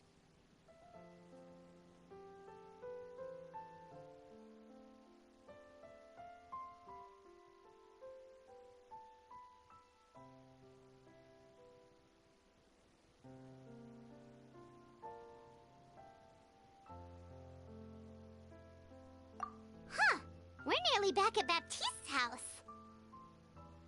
Huh, you're right. I didn't realize we were so close. He really did plant a lot of flowers. It's just like how he described it in the story. Huh? Wait. Paimon, Traveler, look! The rainbow roses in the garden. They're in full bloom now.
Hey there!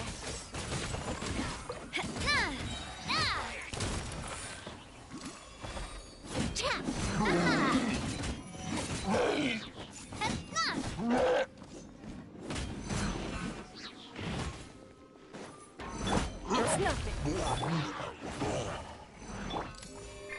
Where'd that come from? Watch out! Hey there! Everybody stand! You're toast! Nice! That really hurt! Give up! Your life is mine! Coming at ya! Attack! That's the way!